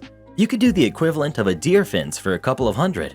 A bunch of metal fencing poles you simply hammer into the ground, and a roll of wire garden or deer fencing you unroll and tie to the metal poles. Then you can put signs on the fencing. Private property, not a public park. Am I the jerk for throwing out my husband's dinner after he went to eat at his mom's house? My mother-in-law calls every night to ask what we're having for dinner. Then she brags about what she's cooking to make me look bad, especially if we're getting takeout. I used to care, but not anymore. But my husband would ask me to make dinner only for him to go eat the dinner his mom makes at her home, which is 10 minutes away, and using the "that's my favorite meal" excuse. Yesterday, I wanted to surprise him by cooking one of his favorite meals, and although I was busy, I took time off work to cook. I even went grocery shopping to get what I needed. Later, as I was setting the table, his mom called. I told him he didn't have to answer, but he did. Like usual, she asked what we were having, but acted surprised that I cooked this meal. She then went on to tell him that she cooked X meal and told him to come over. He said okay, which shocked me. I said, "Seriously?" as he started dressing up, getting ready to leave. He told me, no offense, but this meal that his mom cooked was even more of a favorite one than the one I cooked, and grabbed his keys and he left. I felt awful. I took his plate and threw it out, then ate my portion. As I was about to put the plate in the dishwasher, he got home looking angry, saying his mom lied about cooking that favorite meal and used it as an excuse to force him to eat dinner with her. I was shocked, but he sat down telling me to go ahead and reheat dinner. I told him no dinner after he abandoned it. I threw it out. He said, "What?" And I told him he disrespected my time and effort and chose to go eat with his mom instead. He began yelling at me, asking if I really did that, then called me petty and horrible, then went upstairs saying what I did was 100 times worse than what his mom did. I definitely feel like I let my anger and frustration get the best of me, but it really felt unbearable having to live like this for so long. By the way, I'm 26 and he's 28. ETA, to make one thing clear, and that's the fact that my husband only does this when it comes to food. He lived with his mom, attended community college, and loved and still loves her food and is used to it. She gave me recipes to make, and I try to do that, but he keeps switching homes just to eat what he feels like. Not the jerk. Your husband can either commit to eating at home with you, tell you well before dinner that he's eating with his mom, or he can make his own meals. Until he starts regularly making a choice to be home or go with enough time for you to plan and prep your cooking, cook enough for only you. He's on his own. ETA. I wasn't going to say because I feel it's obvious, but I can't help myself. This is much larger of an issue than dinner time. There's a profound lack of respect in your relationship. Husband needs to snip the apron strings at the very least, but really needs to spend some serious time thinking about what a marriage and partnership actually means. Not the jerk, stop cooking for him. Tell him how you felt when you made the effort to prepare a nice meal and he decided to eat at mom's. If he continues to do it, you won't cool. I also suggest a compromise. Pick 2 nights a week that he eats with his mom. If she calls on other nights at the last minute, he can gracefully decline. "Sorry, my wife has dinner taken care of. I'll see you on Thursday." If she particularly wants to have him there for a certain holiday or anniversary, she should ask well before that day arrives. You should consider asking her doctor to evaluate her for dementia because her behavior is weird. My aunt passed of Alzheimer's last week, but she did something similar. She would call and lie to get attention. "I haven't seen anyone all day. There's no food in the house." None of this was true. She lived in a mobile home next to her daughter. Her 16-year-old grandkids stayed over every night in case she needed assistance at night. The family brought her food regularly. She had meals on wheels for lunch, and her daughter made breakfast every morning and sent dinner. She was surrounded by people who cared about her, but if she was left alone for 10 minutes, she whipped out her phone and started making these crisis calls. By the time we arrived, she forgot she had called. Your mother-in-law should be evaluated for a neurological or mental illness. Her behavior may not be able to be changed, but there are treatments available. Karen makes a fuss over my plane seat then insists that I pay for her to move. So this happened back in January of 2018, so my memory may be a bit fuzzy. So I'm a 23-year-old man who usually visits my parents and siblings for Christmas and New Year's because that's the only time I can see them. So I'm in the airport waiting to board my flight as I see a woman getting angry because her kids were tired and wanted to get on the plane. I think nothing of it and hope she's not sat near me.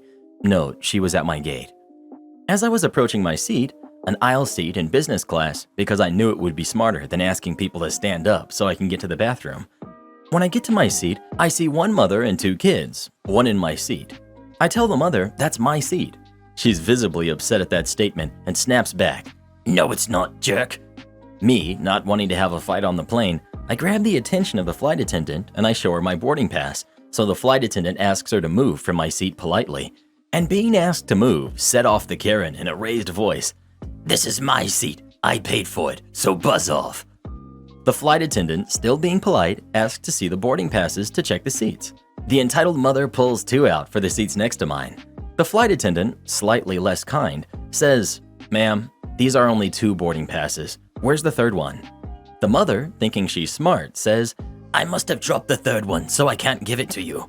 So this causes me to butt into the conversation and say that I have the boarding pass for that seat because it's my seat. You should have seen the look on her face, because she then shouts out, "Give me my boarding pass, you jerk."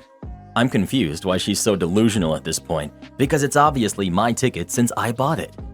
The next part was back and forth arguing, which I can barely remember, but from what I do remember, it was the flight attendant saying that I clearly paid for this seat as it had my name on the boarding pass, and her arguing for a few more minutes before stopping grinning, and she said, "Well, if you want me to move so bad, how about you pay to upgrade me and my kids to first class?" I responded by saying, "Miss, I only have a business class seat because I do a trip like this once a year, so I tend to be comfortable during a flight, and I don't have the funds for 3 first-class tickets." The flight attendant then says to the Karen, "Either you or one of your kids will have to move, or else we will have to remove you from the flight." Then, without holding back, she screeches, "If I leave, he's going to hurt them." Me and the flight attendant are physically taken aback by hearing this. After that, I stopped trying to be nice and responded, "Get out of my seat and never make those claims again, you self-centered jerk." The flight attendant tries to calm me down and calls for security. In the end, the Karen and her kids were escorted off the plane, and I got a row to myself. Karen refuses to adopt and will only do IVF. I'm 19, female. My oldest sister, who's 30, has been struggling with infertility for the past 3 years since they started trying for a baby. This Easter, she and her husband made the announcement that they're going to be pursuing IVF and will start a GoFundMe for it. They looked at our parents expectantly and made it quite clear they expect them to front a lot of the cost. We are far from wealthy, and my parents work and save every penny from their labor jobs. I've been working ever since I was 16 to help support the household too, and to save money to move out. Everyone congratulated them on the decision and wished them luck. But when I got a chance, I told them they were being selfish for spending money the family doesn't have just to have a biological kid, especially since there are so many kids out there available for adoption. For context, I was adopted into my family at a young age, so I'm probably very biased about this topic. I think IVF in general is a selfish thing to do, and the fact they can't even pay for it themselves is the cherry on top. Now my sister won't speak to me, and my family members, except one sister, are calling me a jerk for saying that. My one sister says she understands where I'm coming from. Am I the jerk? Edit. Upon further evaluation after reading some comments, I've come to understand my own feelings a bit more. I believe the majority of my hang-up is about IVF itself, not necessarily how my parents choose to spend their money. They are, and have always been, the most generous, kind-hearted people I know, and I wouldn't want that to change about them, and they can use their money however they want to. They wouldn't have taken me in if they weren't the kind of people they are. While I currently morally believe it to be better to adopt rather than spend valuable financial and scientific resources for biological kids, I now see that expressing this opinion was very jerk behavior, and giving any sort of input into this from a moral high horse was really immature and inappropriate of me. Even if I believe it myself and am planning to adopt eventually too, I definitely do not believe in forcing my belief on others, and I definitely do not personally know the struggles of infertility, as I'm still in the please don't be pregnant phase of my life. I will try to be less judgmental in the future and apologize to my sister, and I hope she can forgive me for my outburst. There's a lot of confusing emotions that got brought up with her announcement that had nothing to do with her and a lot to do with me. Therapy was suggested a lot. Maybe I will look into it once I have a real job. I didn't think I had any pent-up emotions or issues since my case was easy. My biological parents passed when I was 2, and their friends, aka my godparents, now parents, took me in. I don't even remember my biological parents, so I don't think there can be any issues. I'm not very well versed in the adoption and foster system and figured I would look more into it when it was that time for me, but now is as good a time as any. Thanks for the feedback. Not the jerk. I think you're wrong in your logic, but that doesn't make you a jerk, and I could be wrong in my assessment. I don't think they're selfish for wanting to do IVF instead of adopting. Adopting isn't for everyone, and some people want to have a biological kid if they can. That preference isn't wrong, it's just their preference. However, your older sister is selfish for expecting the family to pay for it, especially when they don't really have the means. Also, if your sister is in a position to afford IVF procedure on her own, is she really in a good financial position to be having a kid? I'm not so sure. Everyone sucks here. It is a truly important lesson that you should never comment on someone's desire to have or not have kids and how they might go about doing that. It is incredibly personal. Infertility is heartbreaking for many. You were absolutely a jerk for what you said. And yes, your history has biased you. It's fine to advocate for adoption. You don't have to call someone selfish while you're doing that. Your sister is a jerk because how you choose to have kids should not become someone else's financial burden. But that's still not your conversation to have. That's your parents' call. You're the jerk. You overstepped.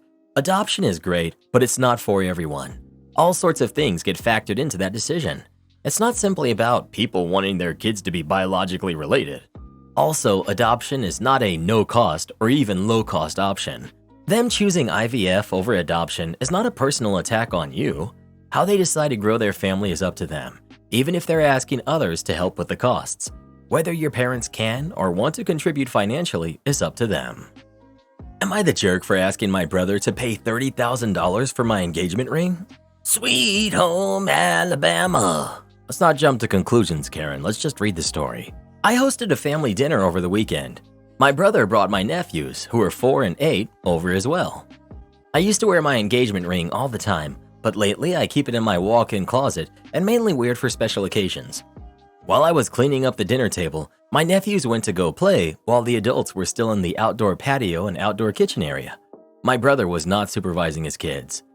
During this time, my nephews went into the master bedroom without anyone knowing and started playing with everything, including my engagement ring. When we came to look for them, they panicked because they knew they weren't supposed to be upstairs, ran into the master bathroom, and flushed my ring. We called a plumber in case it was somehow in the U-trap of the toilet and not actually gone. But nope, unfortunately, it was gone for good. We still had the original receipt, so I called my brother. I emailed him a scanned copy as proof of the cost and asked him to reimburse me for the ring my nephew flushed. Immediately, he started calling me a jerk because we were family and he was just a kid. He has refused to pay the cost of my ring. I told him I'll be taking him to court for this, and now my entire family is blowing up my phone, saying family shouldn't sue each other and to just let it go. Edit. No, the ring was not insured. I found out the day after my nephew flushed it. My husband says he forgot and in the end never actually insured it. Edit 2. My brother says he does not have the money to repay even $100 per month and has refused any kind of repayment plan. He said I live in a nice enough house, and if I want a replacement, I should just sell my car. Edit 3. My brother, to this day, has not truly apologized. He said kids will do what is normal for kids, and they shouldn't be held responsible for a ring. They were supposed to supervise their kids outdoors with the rest of the family while I was busy cleaning up. Edit 4. I don't believe for a second my brother and his wife cannot pay for the cost of my engagement ring. They don't make anything near my husband, but they have a combined income of around $250,000. They don't pay rent or anything because my parents gifted them their old house, valued at $3.5 million in Toronto, back when I bought my parents a new home years ago. There's no mortgage on the home my brother lives in. The only things my brother and his wife would have to pay is the cost of raising their kids, normal bills, and food. I feel so distraught because my ring holds great sentimental value. I've already been speaking with my husband's family lawyer, but at this point, I'm ready to hire a private investigator to find out if they really don't have the money. Not the jerk. His circus, his monkeys. He wasn't watching them, that's on him. 100% he should replace your ring. As for all the family who are blowing up at you, it's easy, when it didn't happen to them, to preach forgiveness. Ignore them. Also, 8 and 4 are more than old enough to know better. My 3-year-old knows not to touch someone else's things in their home without asking. Choices have consequences, and sometimes those consequences are expensive. Sorry this happened to you. You didn't insure a $30,000 ring? For those of you who say the insurance isn't the point, of course it's the point. The point of this whole thing is the sheer amount of money involved. Crap happens all the time. Kids get into things, dogs eat things, partners lose things. Anything that you value is on you to insure or protect. You're the jerk for walking around with a $30,000 liability the size of a marble and then pointing fingers at whoever touched it last before it disappeared. Not the jerk. Your family is right. Family shouldn't sue each other because it should be repaid without courts. Literally 90% of people can't afford a random $30,000 bill, but they can absolutely afford to repay it back over time.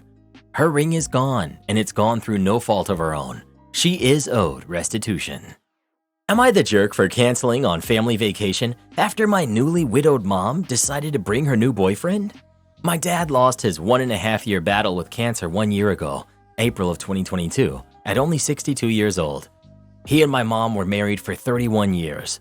The few months before my dad got sick, he and my mom were not on great terms and were contemplating divorce.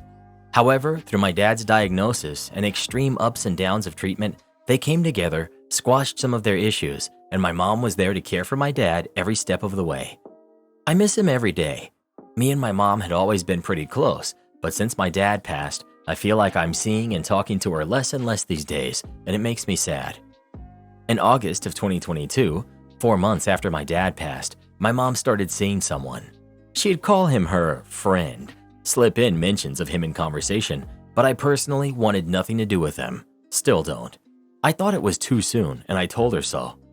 Everyone grieves differently, and dating after losing a spouse is hard, but conversations I've attempted with this guy and the chemistry between them have been super awkward in my opinion. I feel like she's disregarding any feelings or pushback that's me, my sister, or extended family have about this relationship. Large extended family, all very close-knit. She has now started bringing him to events and parties, and there's an awkward vibe when he's around. Nobody wants to say it out loud. This past week, he showed up unexpectedly at our family Easter party at my parents' house. My mom knew he was coming and did not mention to anyone. Following tradition, we stood in prayer before we ate dinner, and my uncle prayed out loud for those who we have lost, and I felt so awkward that my mom's boyfriend was there, holding hands with my family as we talked about my dad, in my dad's house, almost only a year to the day that he passed. We're now booking flights for a large family vacation in June. Condo has already been booked for months, and my mom casually mentioned at Easter that she's bringing her boyfriend. I didn't hear this at the time and found out later from a cousin. I immediately called and told her my feelings about him going. I don't want him to, and she completely changed the subject and did not acknowledge what I told her at all. Not to mention, we had decided to leave a day early to save money on flights, but now that her boyfriend is going, it will actually cost me more because we will no longer be splitting the costs that we originally planned since they will be doing things separately. Money is not the problem though. It's now principal to me. Of the 20 family members that will be on this trip, not one person really wants him to be there except her. He will be staying in the same condo, and we're going to have to tiptoe around this awkward situation for an entire week while we should be relaxing and enjoying family time together. Am I the jerk for wanting to cancel on the family vacation and or stick to my guns about not wanting her boyfriend to go, even though she already booked his flight? You're the jerk. Sounds like your mom put aside the reason she wanted to divorce your dad to be there for him in his time of need and to honor their 31 years together. I'm sure you've read on Reddit how many men abandon their spouses when they get diagnosed with cancer. Your mom stayed until the end for him, even though the marriage was done.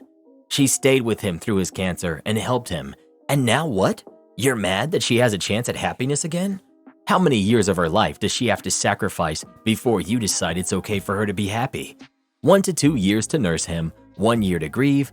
That's already at least 3 years of sacrifice for an older woman who wanted to be free and have a better life.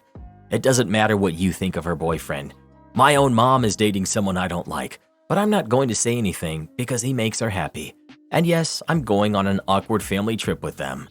Be a better kid to your mom. Goodness. You're the jerk. Your parents' marriage was over. If they were together for 31 years and talking divorce, dude, it's been over for a while. She sucked it up because he was dying. It's an awkward vibe because instead of being mature and being happy your mom found someone who makes her happy, you guys are refusing to be open. You're the jerk. Grow up. Your mother and father were already contemplating divorce. She stayed with him through his illness anyway. She didn't move on too quickly or do anything wrong. I'm sorry for your loss, but seriously, your mother deserves to be happy. You're the jerk. You said yourself that they were having marital problems before your dad's illness. Your mother did right by him and cared for him, but the issues were still there, just squashed as you call it. It makes sense that she moved on faster than you because her relationship with him was different than yours. He was your dad, but for her, he was a husband who she was considering divorcing. If this new man treats her well and makes her happy, just be happy for her. Don't you think she deserves to be happy? Not the jerk. I was wondering why everyone is tearing you to shreds. Honestly, my heart goes out to you, and I'd feel the same way if I were in your shoes. Then I saw in the comments that you're actually a male. Then it all made sense. If this was written by a daughter about her father, everyone would be telling her to go no contact with him. Gotta love Reddit. Nothing wrong with your noise? Let's see how you like it when you have a baby. I live in an 80s-style duplex building made of concrete cinder block bricks and moved in here mid-2016. My neighbor has a mirror of my apartment. They're both 2 levels with a gallery staircase in the middle. I love it here so much, but my neighbor, oh my goodness. We actually used to get along all right, and that was mostly because I like to keep the peace. But he loves having every door and window of his home open, and I live in a part of the world that is hot and humid for about 3/4 of the year. We also live right by a busy road. This wouldn't be that much of an issue, but his music and movies have to compete with the outside noise as well as the noise from his fans. He refuses to use his air conditioner. The result, even at low levels, is a booming bass in some of my rooms due to the resonance. It drives me crazy, and this could happen at any time of the day or night. I was losing sleep and my mind was at wit's end. We finally fell out about a year ago.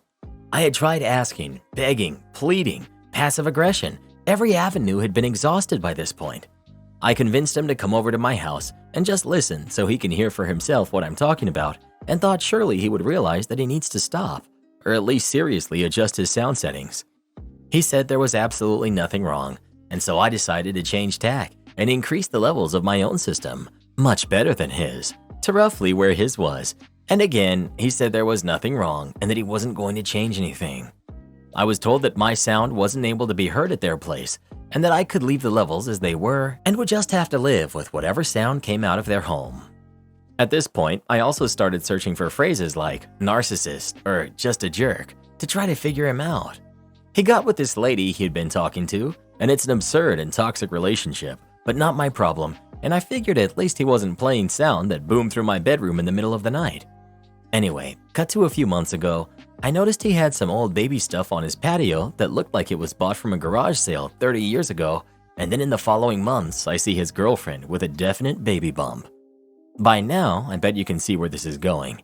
And so by that point, assuming things weren't going to change, I knew they wouldn't.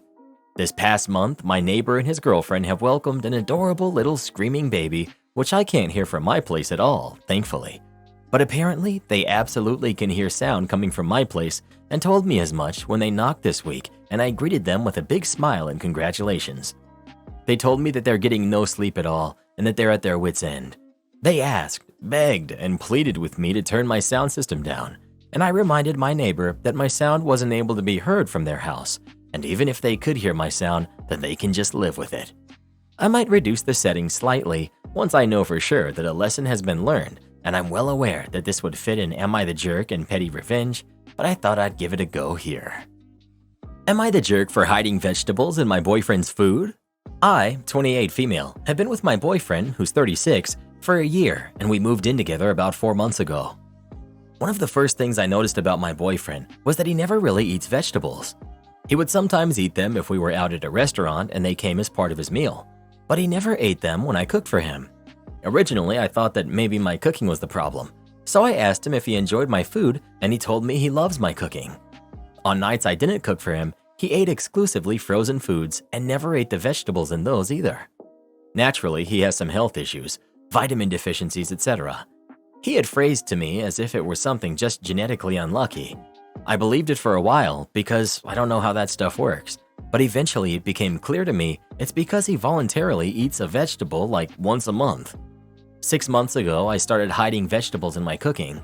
If I was making pasta, I'd put the vegetables in. I'd usually put in for myself. Just take half out and blend it so that he wouldn't notice the vegetable chunks, and then just tell him I'd scoop the vegetables out of his portion. This happens more often now that we live together because I do all of the cooking. He's been telling me a lot lately. He's been feeling a lot better the past few months and has even had his doctor reduce the dosage of some of his medications, and he hasn't had to take his multivitamin in weeks. I kept my mouth shut because I'm just glad he's feeling better, and it really does me no harm to hide the vegetables in his food. Yesterday, I was making one of our regular pasta meals. It's one that's very easy to hide at least 4 veggies in, and I was about to blend my boyfriend's portion when the blender died mid-blend. I had to serve it all in its vegetable chunky glory. My boyfriend refused to eat the vegetables, but when he tasted the sauce, he said it's weird how it tastes the exact same even though this one has vegetables in it. So I confessed. He screamed at me and called me a controlling jerk and said that it's none of my business if he thinks vegetables don't do anything. I pointed out that he said he felt better. He said his health was none of my business and that I'm a controlling, judgy jerk, and stormed out of our apartment to stay with his sister. His sister texted me to say he's fine, but she agrees with him. My friends agree it's ridiculous that he didn't eat vegetables, but agree that I'm being the jerk. Am I the jerk? Not the jerk. This is a grown man 8 years older than you. If he has a problem with your cooking, let him make his own food. He's already coddled by his sister and doesn't and shouldn't need to be coddled by you. Sorry, but he should rightfully go in the reject pile for OP and every other woman. A man who cannot be an adult for himself and eat things that do him good is a self-sabotaging and her-sabotaging jerk unfit for partnership. I don't know why some people act like self-harm is some sort of virtue. It's not. It is stupidity and stubbornness in all of its glory, and this was but one symptom of a much bigger problem. He's unable to adapt and evolve as a human.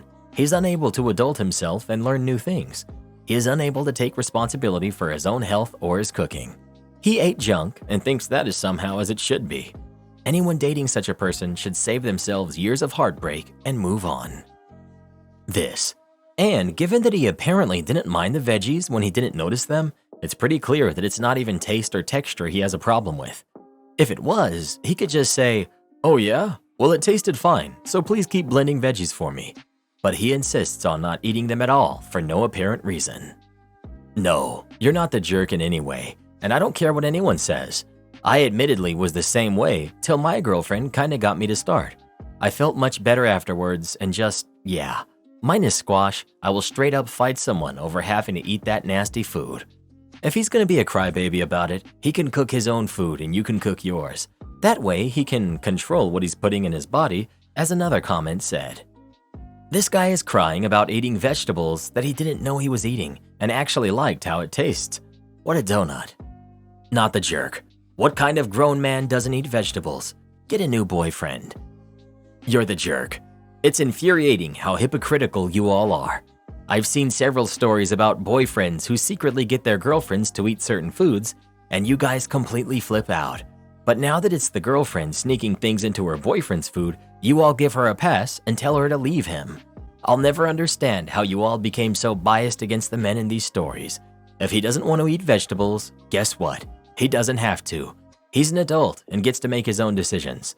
There are plenty of doctors who don't even recommend eating vegetables or fruits.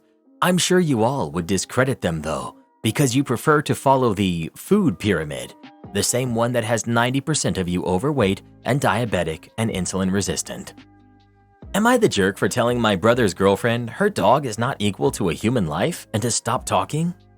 I, 27 male, used to think this was something that people would only say online, but I've definitely seen and heard it firsthand bleeding into real life, which is why I'm asking here. Maybe I'm just weird because I'm surprised I even have to ask this. It's not uncommon to see online, Reddit for example, to see people say that they would choose to save their dog over the life of a living person because their dog is their dog while the person is just a stranger. That entire mentality seems warped and incredibly vile. I don't hate dogs, and I like playing with them, but I don't understand how one can compare one to that of a person. That was once online, but it seems to be bleeding into real life at times. Yesterday, a family friend was telling my family and my brother's girlfriend, Mary, who's 25, how her son is having major medical issues which could ultimately take his life, and how she and her husband were not dealing with it well at all. And my brother's girlfriend said, "I understand what you're going through. When Kennedy, her dog, needed surgery, I just didn't know how to deal with it, and I was a mess." Everyone got kind of quiet because she was comparing the life of a dog to a 9-year-old kid, and she said it like it was totally normal. The mom was visibly taken back and hurt, and Mary didn't understand why. Mary added Kennedy is like a kid to her, and before she could go on, I just blurted out something like, "Not the same at all. Please stop talking." Mary did stop talking, but it made everything uncomfortable, so everyone called it an evening. My dad asked Mary to leave and told my brother he needed to ensure he and Mary somehow made this right because that was heartless. My mom said she wasn't sure how to end the conversation after that, but my method wasn't it. My brother hasn't said much other than he gets it, but he is still upset with me. Mary is demanding an apology and for me to mend the relationship with my dad. The few people who know about this are torn. Some people are saying Mary wasn't wrong, and me and others do not get to tell her how to feel about her dog, and I invalidated her feelings. Others are saying she should be ashamed. One friend said, "This is a problem only white developed nation people could encounter, and Mary is actually a bad person." I can't believe I actually have to ask this, but they got me. Am I the jerk for any of this? I love my dog and I love my son, but my dog is a dog and my son is a human who will well outlive my dog. I respect people's choices on how they view their animals. Some people can't have kids and view their animals as that. But comparing the surgery of an animal to one of a human is nowhere near the same. The outcomes are vastly different as well as recovery. Were you a bit rude? Perhaps, but not the jerk. You're the jerk. My pets are just as important to me as your kids are. You have no right to downplay the emotional pain that pet owners feel from what we go through. Why do breeders insist that it's impossible for other people to actually love their animals? To be honest, I love my pets more than most breeders love their offspring. I don't constantly complain about my pets the way breeders do. I don't try to pressure family into watching my pets for me the way breeders do. I never developed a drinking problem to cope with the fact that I wish I never got my pets the way breeders do. How dare you try to downplay my pain? It's people like you that spike my depression and anxiety. Reddit used to be a safe space for me, but with stupid people like you, it's now a major trigger. Would I be the jerk if I made my 10-year-old sister use her birthday money to pay me back? I, 24 female, recently moved back in with my parents so I could finish trade school. My little sister, who's 10, and I share a Jack and Jill bathroom. I had been noticing slime and spilled wax all over the countertops and light switch in my side of the bathroom, and had talked to my parents about keeping my little sister out of my side of the bathroom. Well, 2 weeks ago, I was supposed to go on a date, but couldn't find any of my makeup. I asked my sister if she had taken it out of my bathroom, and her response was, "I didn't even know you wore makeup." She's a good kid, so I believed her, and figured I must have lost my makeup in the move, which upset me because I buy expensive stuff since I don't use it often. I ended up going to the store that day and just replacing the concealer and foundation, $100, since I couldn't afford to replace my whole set. Well, this morning I wake up to find my old concealer and foundation sitting right on top of the new ones I just bought. I asked my mom if she had found it somewhere, and she said she never touched it. It was pretty obvious that it had leaked or something because there was makeup all over the outside of the bottle, and it was way more empty than when I last had it.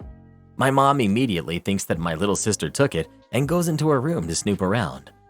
The next thing I know, my mom starts tossing the room, and I'm trying to get her to stop when she finally dumps out a drawer with not only my makeup, but a bunch of makeup that my mom had that had gone missing. My sister had taken 2 makeup palettes of mine. One I hadn't even opened yet. Brushes, lipstick, eyeliner, basically everything.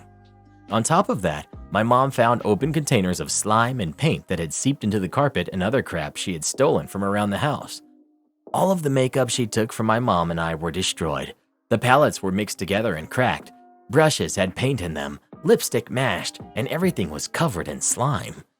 When me and my parents confronted her, she denied everything. Even said that she didn't use any of the makeup when it was an obvious lie. My parents have grounded her for a month, no phone or electronics, and have offered to pay me back. But I don't want them to pay me back. I want her to pay me back. She stole and destroyed nearly $200 of makeup and lied to my face about it. The worst part is I've only been living here for 3 weeks. Her 11th birthday is coming up in 2 months, and I'm wondering if I would be the jerk if I made her use her birthday money to pay me back. I feel like taking her birthday money is cruel, especially because it's the only kind of spending money she gets all year, and my parents have suggested chores. But what chores is she gonna do to pay me back? I do more chores than her, and I pay rent. Edit. My parents are not against her paying me back with her birthday money. They actually suggested it first. They're leaving it up to me to decide how I want to be paid back. My grandparents give her a $200 check every birthday on top of toys and art stuff for extra spending money during the year. It's not really up to you, is it? Her and your parents are legally responsible for damages caused by their kid. Hence, the money is truly their responsibility. How to raise your sister is also their job. If they chose to use her birthday money to pay you back, then fine. It could probably be seen as proper consequences for her actions, but it's not really your place to decide this. The real question is, what's going on with your little sister that she's stealing and lying? She's obviously acting out for some reason. My daughter is demanding I fire her ex because she broke up with him. The boy in question is named Jaden, 22 male. Me, 45 female, and my husband, 46 male, have known Jaden for 15 years since he's the son of one of our friends. My daughter, Tati, 21 female, and him have had the same friend group for a few years now. In college, they befriended this girl named Paige, 21 female. My hubby and I loved Jaden with all of our hearts. Tati is our only kid, and we thought of him as our son. We believed they would get married one day, so I decided to teach him the family business since he was 17 years old, so that he could take care of it one day. Tati is not interested. I hired Paige for a while, but she ended up quitting because she had to take care of her mother because she broke her ankle. A year ago, Tati told us that she and Jaden were expecting, and while we were worried because they were too young, we were happy for them. Sadly, she lost it and ended up very depressed. I saw Jaden doing everything she wanted. As you can imagine, my daughter began to snap easily and started to treat the poor boy badly. We talked to her. We told her it wasn't fair, but she wouldn't listen. She said we didn't understand, nor did Jaden. During a fight, Tati broke up with Jaden. It was pretty common during those days, and he always came back saying sorry, but that time, he didn't. He kept showing up to work. He kept talking to my husband and I, but it seemed that he was done with Tati. And as unfair as it sounds, I don't blame him. Eventually, he started to date Paige, and this, obviously, enraged my daughter. She demanded I no longer leave the business to Jaden because he wouldn't be family anymore. I stupidly said yes because my daughter was grieving and heartbroken. Jaden understood. I thought that was it. Tati never demanded anything else until 2 weeks ago when Jay told us that Paige was expecting. I guess it triggered Tati, so she demanded again that I fire Jaden because he has no business around us anymore. I don't know why, but I declined. It doesn't seem fair. Jaden has proven to me that he's cut out for this. He knows what he's doing. He's a good boss. He's smart and people trust him. So I said no. Tati went to her dad crying, and my husband demanded I fire Jaden ASAP, but I said no again. He said he would fire him himself then, and I said he wasn't allowed because the business belongs to my side of the family and my dad was still alive, so he had the last word. My husband keeps telling me that I'm the jerk for choosing Jaden over Tati, so maybe, am I the jerk? Not the jerk. Your daughter is trying to make this guy's life horrible. Why? Because she's upset that she was toxic towards him. She's upset because she broke up with him and he didn't come crawling back after dealing with her snapping at him. Sounds like she was mistreating him, by the way. I would be disgusted with my husband for wanting to enable her malicious and downright disturbing behavior. And of course, I would find my daughter's behavior deplorable if she acted this way. She's hurting people because they didn't enable her behavior. She's lashing out over what? Facing the consequences of her own actions? I'm sorry for her loss, but grief is not an excuse to treat other people poorly. Your daughter needs to grow up and, quite frankly, recognize that the world does not revolve around her. She seems to think otherwise. Not the jerk. There's no way you should fire an expectant father just because his ex is throwing a tantrum. Apart from being unethical, that could expose your business to severe legal and social liability. My mom stole $8,000 from me and opened credit cards in my name, plus updates. I haven't talked to my mom for a little over 1 year now, but this is the story of my mom's lies. Growing up, my mom was always in and out of jail for stealing. Last time she was arrested was in 2015. I was 19 at that time. She always said she stole to provide for our family, but we never lived in a stable home. She would just blow money on expensive gifts and tell us we aren't poor, we have this. How many poor kids have this? As we lived from hotel to hotel. Growing up, I became the financially responsible kid. I worked multiple jobs, got good grades, and did community service. I was able to save up $8,500 for college with multiple scholarships. During my hard work in high school, I also helped my mom with bills and paying for whatever she needed help with.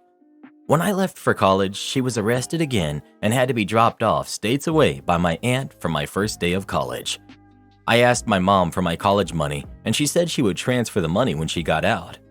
When she got out, it all magically disappeared. She blamed my dead grandmother for stealing my money. In 2019, I discovered multiple credit cards and an apartment laid on bills that were opened in my name. I cried to my mom about all these issues, and she comforted me and asked for more money. I gave her more money. I graduated with my BA and went to grad school. I was able to be in grad school for 1 year with my savings before I needed to take Grad Plus loans out. I applied but was denied due to all of the negative items on my credit score. My mom told me to just pay it off. I didn't. I dropped out instead. I was devastated, but I wasn't going to pay for other people's fun ride. I called all the credit companies and got the address for all the credit cards. It was my mom's address. When confronted, she broke down, saying it was my grandmother, and how dare I blame her for this.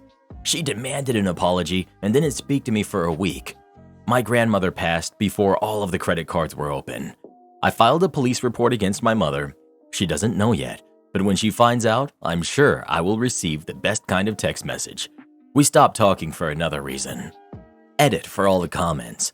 I have not spoken to my mother for a year, almost 2 years now. She's been blocked on everything. The reason we don't talk is on a previous post I made about how happy I am my boyfriend ruined my relationship with her. To the comments asking about why I kept giving her money, it was hard. It was either help with the bills or have no electricity, water, gas, or roof over mine and my brother's head. I didn't want to be homeless again, and I didn't want my brother to suffer either. I felt like I needed to help my family because for so long I had the mentality that blood was thicker than water. I also now know that it isn't my responsibility. I was just young, and I thought I was doing the best I could to provide for my family from the ages of 16 to 23. I'm 26 now. Credit stuff. I've gotten a good amount taken off. Only 2 cards and 1 bill are on my credit score. Thank you for all of your support and kindness. Edit 2. I am a ball of rage. I had recently unfreezed my credit card account to apply for care credit to get an emergency surgery done. Not even 2 months of unfreezing my credit, my mom applied for a new credit card in my name. I'm done. I always had a piece in me that didn't want to press charges or push for it because it was rough times in our lives, and I knew she was struggling to raise us. But now I see no excuse other than she just doesn't want the responsibility of living within her means. It's been 2 to 3 years of no contact. I would like to say forget you to Chase Bank. The card was being opened with them, and when I called to let them know it wasn't me, they told me they will see if they can close the account, but need a police report first. I asked for the address to confirm it was my mom. They kept denying my request for the address. I only got it confirmed after I told the operator, if I guessed the darn address, would you just give me a yes or no? He agreed, and it was my mom's address. I'm away for surgery for a while, but when I get back home, I'm going to the police and requesting to speak with a prosecutor. I'm done. I'm hurt and done. I did my best to raise my credit score to where it is now. I did my best to work multiple jobs to help with the bills. I did my best to be her emotional support, no matter how bad she treated me. I feel like this next step will be cutting this one string I left connected to her out of sympathy, and of course, it led to me being taken advantage of again. I hope to give an update on if the courts will be on my side. Edit. I'm sadly states away for this surgery, which is why I'm waiting till the surgery is over and I'm back home recovering. I don't know if I can file this police report in the state I am in, and it still be effective in the state I live in. I know jurisdiction can be a problem. Edit 2. Thank you for the advice. I'll be pressing charges right away. My boyfriend is an attorney, but doesn't work in the public area. I do have friends from my law school days that actually work in our country's prosecutor office, so I may reach out to them for some advice. They just passed the bar and are slowly getting into the routine. I also don't like to bring this up much to passive friends because it's just so embarrassing. My mom and I haven't spoken in almost 2 to 3 years. It feels so long ago, I really don't know the timeline. Questions: why haven't I pushed for charges before, and why do I keep letting this happen? I really don't know if many will understand, but I've been conditioned to fear my mom. From a young age, she would punish me for not acting, speaking, or thinking a certain way. If she thought I had a negative thought about her, I was punished. I had to beg and cry and comfort her that it wasn't true. After it was over, I would have to hold my mom and comfort her through the tears. The fear has also been real, even after cutting contact. It has stopped thankfully, but I've been afraid that if I make this move, it will start again. What do I mean? She threatened to get my boyfriend and friends expelled from law school if they kept associating with me. We had to call the school and have a talk about my mom. She then threatened to report me to the IRS for tax fraud, but I always paid my taxes. She sent messages to my workplace. When I was a kid, I'd be in the back seat as she drove past people's houses whom she hated over and over to see what they were doing. That fear that she could find where I live and do this made my stomach turn.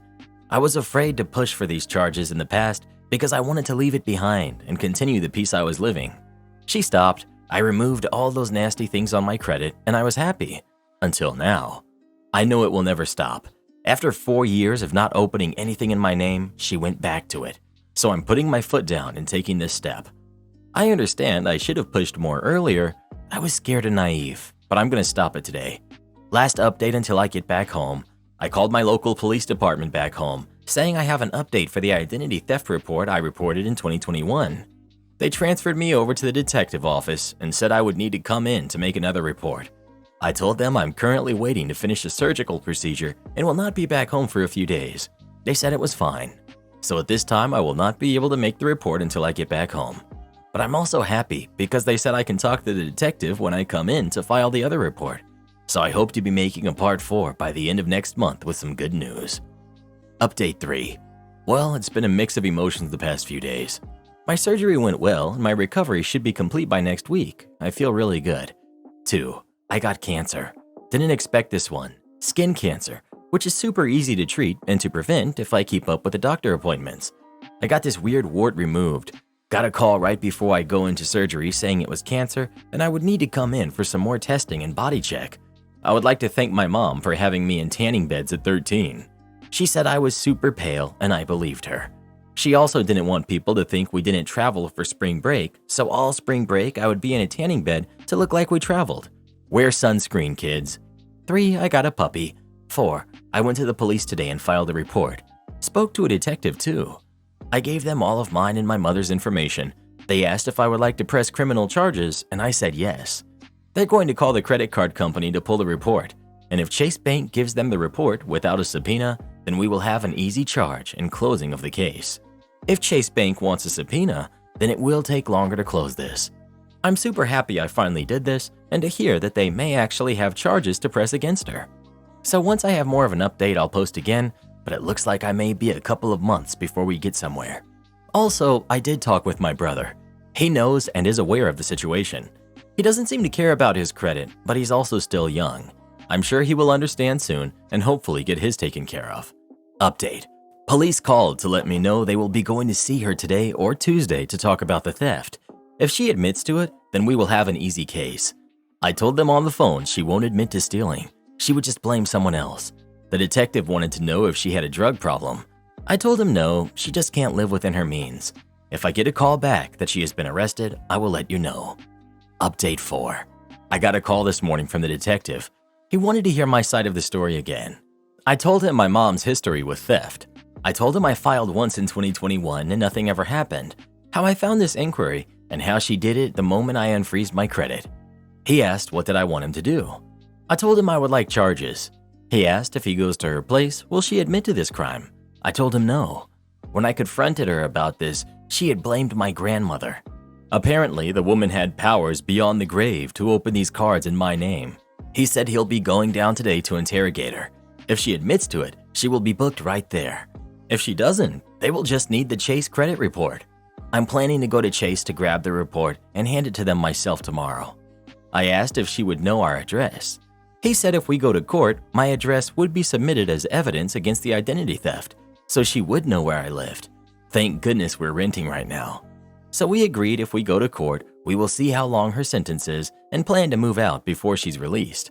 We know she will serve time because this is her 4th time and the judge will have no sympathy on a mom doing this to her daughter. Max punishment in the US is 15 years, but she always takes the plea deal, so I can see her serving either a couple of months or a year. It's been a couple of hours and my stomach feels like it's doing flips. My head is so dizzy. The air feels so much heavier. I feel sick. I've been waiting by my phone for a call, an update, something. Did she admit it? Is she booked? What's happening next? The detective then gave me the report number and I called Chase Bank. Chase apparently hadn't processed the application, but after my call, it was out on hold until further investigation. With my report, I was able to have it denied and removed from my credit score. So I have confidence I can go into the bank tomorrow and snag that report. I apologize for any grammar mistakes. I feel so lightheaded, I'm on edge right now. I'll update again once I've heard back from the police. Update 5. So this may not be the update everyone wanted to hear. I didn't get justice. She hasn't been arrested and no charges at this time. I still do have a police report, but I'm not going to push the police to go and make an arrest. This update is just more information I've recently discovered. More context. It wasn't just always my mom, brother, and I. When I was born, I shared a small 3-bedroom apartment with my grandmother, her husband, my aunt in high school, my mom, me, and then my little brother followed. My aunt went no contact with the family in her later 20s, and I never knew why. It hurt to lose someone I was close with. I heard horrible rumors of things my aunt was doing from my mom, and my mom would also let me know awful things my aunt was saying about me. My aunt was on and off in my life after this no contact. Well, fast forward to present, I reached out to my aunt to meet her. We talked and got everything cleared. My mom stole my aunt and her father's identity. My aunt had a lot of debt she didn't know about, and when she found out, it was my mom. She pressed charges. This was the 2nd time she was arrested. My aunt's husband, who was a cop, arrested her.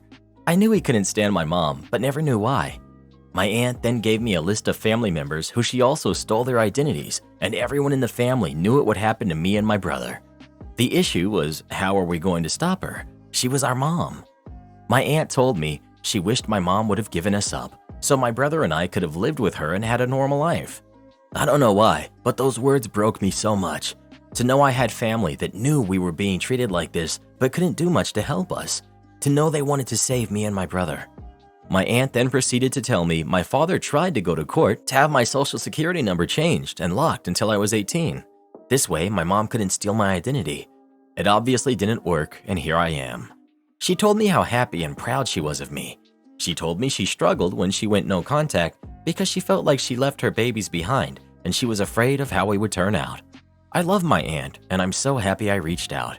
I'm even more angry with my mom. How badly she isolated us into her own delusional world and in the end destroyed our relationship. I told my aunt I didn't care that we struggled in poverty. I don't blame her for that. I blame her for how she handled it and put so much pressure on 2 kids to become billionaires for her to continue her reckless spending. Am I the jerk for enrolling my stepdaughter in boarding school despite my husband's wishes? I, 29 female, married Sam, 51 male, and I have one stepdaughter, Laura, who's 16. Laura's mom, Kate, passed when she was a baby, but Sam has always kept her image alive in Laura's life by keeping Kate's family and friends in Laura's life. Kate went to a boarding school when she was a teen and even went back to teach there for a while. It was the best time of her life according to videos she took when she was there and from what her family and friends told us. Laura has always wanted to go there when she was a kid, but we said no as it was too far, in a neighboring country, and she was too young. But now that she's older, she's more decided on going there. Sam keeps saying no. He's worried she might become distant from him living so far away and that she might fall into bad company. I disagree. I think at 16, she's more than responsible enough, and it will only be for 2 years. He still kept saying no, and Laura was pressuring me to convince him. I kept being stuck between them. The deadline kept coming nearer, and Laura kept crying to me about it, begging me, so I decided to go ahead and apply. She needed me to pay the application fee, even though Sam was against it. He knew I was applying. She got in, and I went ahead and paid the tuition. Sam is now very mad at me. He says I had no right, and the mood around our house is tense. Kate's parents agreed with me, as do my in-laws, but my sister-in-law says I had no right. Am I the jerk? I don't know what to do. How do I convince him? Edit. I am Laura's legal guardian, so I can legally send her. Even though Laura doesn't call me mom, she and I have a very close relationship. The reason we are close is partly because I always respected Kate and her memory and never tried to take over. Kate is mom and will always be, but I'm important to Laura too. Please stop undermining my role in her life just because we're not related by blood. One reason I applied is that if I didn't, she would never get to apply again. The school doesn't accept students for older grades, so it was now or never. Sam still has till August to change his mind, but if he doesn't, Laura knows she has to stay. The other reason is that if I didn't, it would damage our relationship with Laura. She has wanted this since she could remember. She grew up watching videos Kate took when she was there. It's her dream to go where her mom went, to be close to her. It's where Kate spent the best years of her life and the last years of her life, as she passed only 4 months after moving to our current country and giving birth. If this ends up breaking Sam and me up, it's a cost I'm willing to take, as long as Laura gets to live her dream. Edit 2. She hasn't gone yet. She doesn't go until September. I just applied because it was the last call for applications. Edit 3. Judgment is I'm the jerk, and fine, I accept it. I still would have done the same. This school was a massive part of Kate's life and identity. Kate spent 7 years of school there, went to a university close by, and worked at the school part-time. Then worked there full-time till she had to move to our country to give birth to Laura, and 4 months later she passed. Kate's passing really affected Sam, and despite my insistence, he hasn't gone to therapy for it. Sam's reasons for not letting Laura go have all to do with his paranoia towards losing her like he lost Kate. I believe I've done the best decision for Laura, and these comments have only reinforced that. Most of the "you're the jerk" votes have more to do with hatred of step-parents and shaming me for our age difference than what was best for Laura.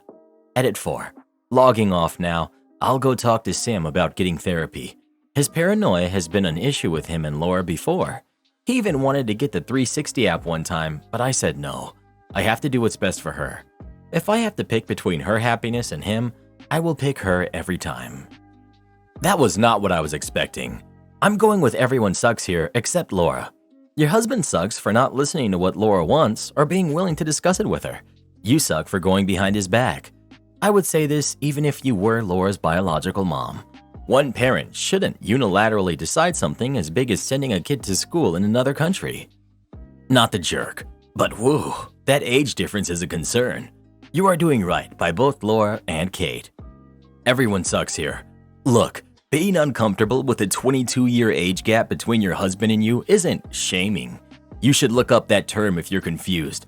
It's about the power imbalance that exists when you are romantically involved with someone old enough to be your parent. You can see it all over your post, from his unwillingness to get therapy to his controlling behavior with his daughter. The fact that you felt you had to enroll her against his wishes says a lot more than you think. This is not healthy relationship behavior from either of you. Don't let your kid have consequences? Okay. So I'm 23, female, and a nanny. For the family I work for, there are 7 kids, all ranging from 14 years old to 10 months old. I've been working for them for 8 months and never really had any issues. They're a good family for the most part. A key part here is that the kids are all homeschooled, so they do not get out a lot. Unfortunately, that leads to mom and dad spoiling them quite a lot. And since I've started, had a bit of a discipline issue. They throw tantrums, throw things, and scream a lot. Finally, mom decided to put on some discipline because their tantrums led to me getting an injury. I was pushed down the stairs, so she implemented a timeout routine, and it was going well for almost everyone. Here's where the story truly begins. The second to youngest is 2.5, almost 3. His tantrums are some of the worst, and instead of really disciplining him, she coddles. If he screams and yells, she just picks him up and gives him whatever he wants. He will also throw things and hit whoever's telling him no. And mom doesn't do anything. On Wednesday this week, mom had an appointment, and when he woke up from his nap and she wasn't there, he freaked out. I tried to calm him by playing games, food, or reading books, but nothing worked. He just got louder and more aggressive. He even got me and his siblings. Eventually, he woke up the baby, and when I got her, he even tried to get her. So with no other real options working to calm him down, I pick him up, sit him on his bed, and said, "Time out. You do not behave this way. When you calm down, you can come out." He finally is calming down after several minutes and Mom comes home. She was quite upset that he got a timeout because she says that he's too young and doesn't know better. Now, I understand he's young, but I've been a nanny for a while, and I've learned 2 to 3 is normal age for discipline, so they learn to know better. I only do a minute per year age and only goes longer if they can't calm down, though I check in every minute. She was also upset I used his room as a timeout. Now that part I get and can understand that at this age, associating timeout with where he sleeps, I can agree we don't do that. But I had to ask when he's acting like this, what do you want me to do? She said let her handle it.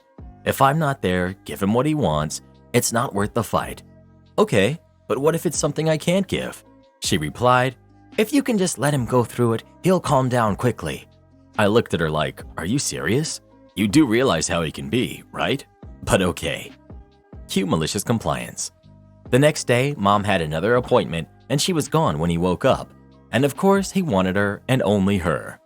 I said, sorry, she's not here. Why don't we play a game? He screams no. I ask if he wants a snack. No, he screams and starts slapping at my hands. I ask him to go read a book or go to his siblings' room for playtime. He screams again and starts getting me. I told him, please don't do that. So he screams in my face and goes off throwing things at me and everyone around and just goes off. I tell everyone to go to their rooms. I tried everything to calm him down and it didn't work, so I did exactly what she told me. Absolutely nothing. He continues his tirade, throwing things, pulling things off shelves and screaming. I obviously kept him from things that would hurt him like glass or ceramics, and when he got on a table to push something, I picked him up and put him down. Though he did bite me really hard when I did that. Not enough to bleed, but enough to leave a good mark. I let this go on for about 15 minutes or so until Mom came home, and when she did, he was still freaking out. She just goes, "What's going on?" I explained the situation and told her I'm just doing what she said and letting him cry it out till he calms down. She said that's not what she meant. I asked, what did you want? She didn't really have an answer. I told her I couldn't use discipline and I couldn't calm him. You said to let him go. He'd calm down, but he hasn't yet. I made sure everything dangerous was taken away, but I didn't know what else I could do. Now, respectively, I could have picked up what he threw around, but I wanted her to see what he was capable of, and I wasn't going to risk getting hurt again from taking things away. She looked upset, but didn't say anything and just looked at him, still throwing his tantrum. The baby wakes up and she goes to get her. When she comes back to try and calm him down, he screams to pick him up and he gets her and keeps going till she puts the crying baby on the ground and picks him up. I was kinda shocked she fed into it. I told her he's old enough to know what he's doing. He knows that he'll get what he wants when he does these things, and it's only going to get worse. And if it's going to continue, I'm going to continue to do nothing because I won't risk getting hurt or the other kids in the process. I showed her the bite mark and she went pale a bit and said, "He did that?" I said, "Yes, he did." She took a breath and said, "Why don't you go home for the day and I'll talk to Dad about this." When I came to work this morning, there was a timeout chair for him and I'm allowed to use it at my discretion. Edit. So I will say, because I told this in the comments, I only get paid $22 an hour and it's low. I'm quitting this job soon, or rather, I already did. My last week is in May. I promised I'd stay until then, and then I have a much better paying job backed up. And yes, I did get extra pay for the stairs incident, not the bite, but yes, for the stairs. Am I the jerk for not considering my family's schedule for my wedding?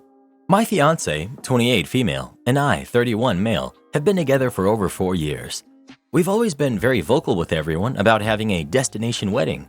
We love to travel, and weddings in the US are very expensive. We're paying for everything ourselves and receiving no financial help from family. All of our friends and family are pretty well off, especially my mom, who owns a very successful business. Last year, I finally popped the question to my now fiance. We were ecstatic and we started planning immediately. For the destination, we initially decided on my fiance's hometown in Mexico. This is where the first issue started. My mom was questioning what there was to do around that area since they wanted to bundle the wedding with a vacation, and she didn't see the location as ideal. Second issue was that it wasn't fair that my fiance's family got to have the wedding so close to their home when my family had to travel so far. So eventually we scratched Mexico as a destination spot and went through with a more fair place where both sides had to travel. We ended up choosing Italy. Believe it or not, Italy is surprisingly affordable compared to the US. Note, we're paying for a 2-night stay in our venue for our immediate family, including siblings. I have 6, my fiance has 2. For the date, we chose our 5th anniversary, which is October 2023. This date is sentimental to us, and it was 18 months away at the time and long enough for everyone attending to plan their trip. This is where the largest issue ensued with my mom. She was extremely upset and blew up on me, putting it mildly, because the date that we chose for our wedding coincided with my brother, who's 16, high school football game, along with activities from my other 3 siblings, who are 14 and 7. They accused us of being selfish and inconsiderate for picking such an inconvenient date, especially for my brother, who's 16, since he's the quarterback of his team. According to her, it was impossible for him to skip a single game or practice, leaving him out of the wedding. They've threatened to not attend our wedding unless we change the date to summer or December to accommodate my siblings. If we were to change it, it would increase the cost for us and guests significantly due to high travel season. We chose this date because it meant something to us and moving it was non-negotiable. My family still believes that we are targeting them and purposefully excluding them from the wedding. This has been very hard for me since I'm a very non-confrontational person, but I'm holding my ground. Everyone else is excited and very supportive. Over 40 people have already RSVP'd and started planning their trips, but my parents have not even bought tickets yet. Am I the jerk for not changing my wedding date and by consequence excluding my brother? Not the jerk. Switch it back to Mexico. If your family is going to be annoying anyway, at least go with what you want 100%. Edit to add, my other comment from down below. Some people are getting heated and it explains the rest of my thinking. I honestly don't care for destination weddings myself.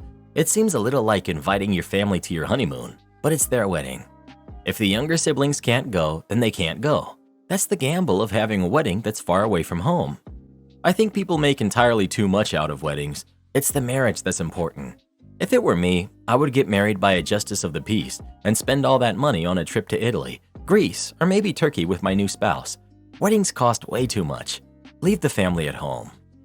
That's the problem with destination weddings. In order for people to make it, they need to mess with other stuff in their lives. Not a quick thing on the weekend they need to plan, like a week before, and take off work and other annoying things. The more kids people have, the harder it is, money-wise and planning-wise. No jerks here. You have 4 siblings in school and made the choice to arrange a wedding halfway around the planet during the middle of the school term. 2 of your siblings are in high school. There's zero chance I'd be taking my high school kids out of class for a week or more in the middle of a term for a vacation. If I was your parent, I wouldn't be coming to your wedding because I'd need to stay at home with my school-aged kids who were attending school. Sounds like you just assumed that your parents and siblings would be okay with blowing off a week of school in order to fly halfway around the planet to see you get married. Looks like you assumed wrong. School dates are well known and are not subject to negotiation. Your brother can't plan to not have school that week, even if he knows 18 months in advance. That's not how school works. It's absurd to fly from the US to Europe for 2 nights. Have you not heard of jet lag at all? I've done business trips like this, and it's possible, but brutal. It's not something I would actually do by choice. You're the jerk. My boyfriend wants his name on the mortgage, even though he's not contributing towards the down payment. Little background. I just moved back home from a large city to a smaller city, closer to family for a better job. My boyfriend is currently in the larger city where we rent a townhome while he's trying to find a job so he can follow me. I'm currently looking to purchase a home in this terrible buyer's market. My dad is insistent on buying so I don't keep wasting money on renting, but the market is really bad here. I found a house that I'm obsessed with, outside of my budget, but my dad is offering to help me with the down payment significantly, allowing me to just repay him over time. My boyfriend won't be putting any money down on a payment. My boyfriend said that if his name isn't on the mortgage, then he refuses to pay me rent when he moves in with me. He also thinks that I shouldn't buy a house right now since the market is so terrible, and he doesn't know if we'll like the area yet, since I only grew up here and haven't lived here since I was a kid. I feel like he's being really controlling over the issue, but I'm trying to see it from his side as well. He's getting his grandmother's ring reset to propose, and he's really making the effort to move down here. I know he feels left out in the process, but I guess I just don't understand why he can't wait to be put on the mortgage until we're married. Edit. Thank you for all the responses, and honestly, thank you for the law, mortgage, deed help, and clarification. This is my first home, and it's a lot to take in and a lot to learn. Also, not going to commit fraud. Repay over time. He quite literally said, maybe pay him back after the house was fully paid off, and if I sold it while he was still alive. It's truly a generous gift. I think I said repay over time because it's a generous gift, and I feel unworthy to accept, but that's a personal issue, and we could be here all day. Everyone sucks here. Here's what your boyfriend's post might look like. I'm in a serious relationship with my girlfriend and I'm about to propose. She wants to move to a smaller city that she grew up in. I'm not excited about the idea because we've never lived there and I'm afraid it won't be a good fit for us. But I'm willing to move there because it's important to her. I'd like to rent there for a bit before buying to see if we like living there and which neighborhoods we like. But because her dad is insisting she buy a place, she's gone ahead and found a house she wants to buy there, and her dad is paying the down payment. She wants me to move there with her and pay half of the mortgage for a house I'll get no equity in, that I didn't help choose, in a city where I don't even have a job yet. I don't understand why she's making these decisions with her dad and not with her life partner. She's accusing me of being controlling when she's the one who's making all the decisions without my input. I feel like I've already sacrificed a lot by being willing to move to her hometown with her, and now I'm being steamrolled. Am I the jerk if I tell her I won't pay the mortgage with her unless my name is on the deed? Exactly. Plus, I'm worried I won't have any rights living in her home, and she could just kick me out one day. Also, owning a home is a lot more work. I've enjoyed being a renter and not having to do yard work, worry about repairs and such. She's really excited about a home we really can't afford, but won't talk to me about the details of how our living together and me renting from her will work. I'm beginning to wonder if this is the right move for me. Would I be the jerk if I told her I'd prefer to do long distance for a while or rent separately when I first move? Exactly. I feel so sorry for this dude now with everyone saying he's an ungrateful, controlling freak who wants to steal her money, that he should just pay the rent or be dumped. He just wanted to make his life with his girlfriend, find a new place, propose to her.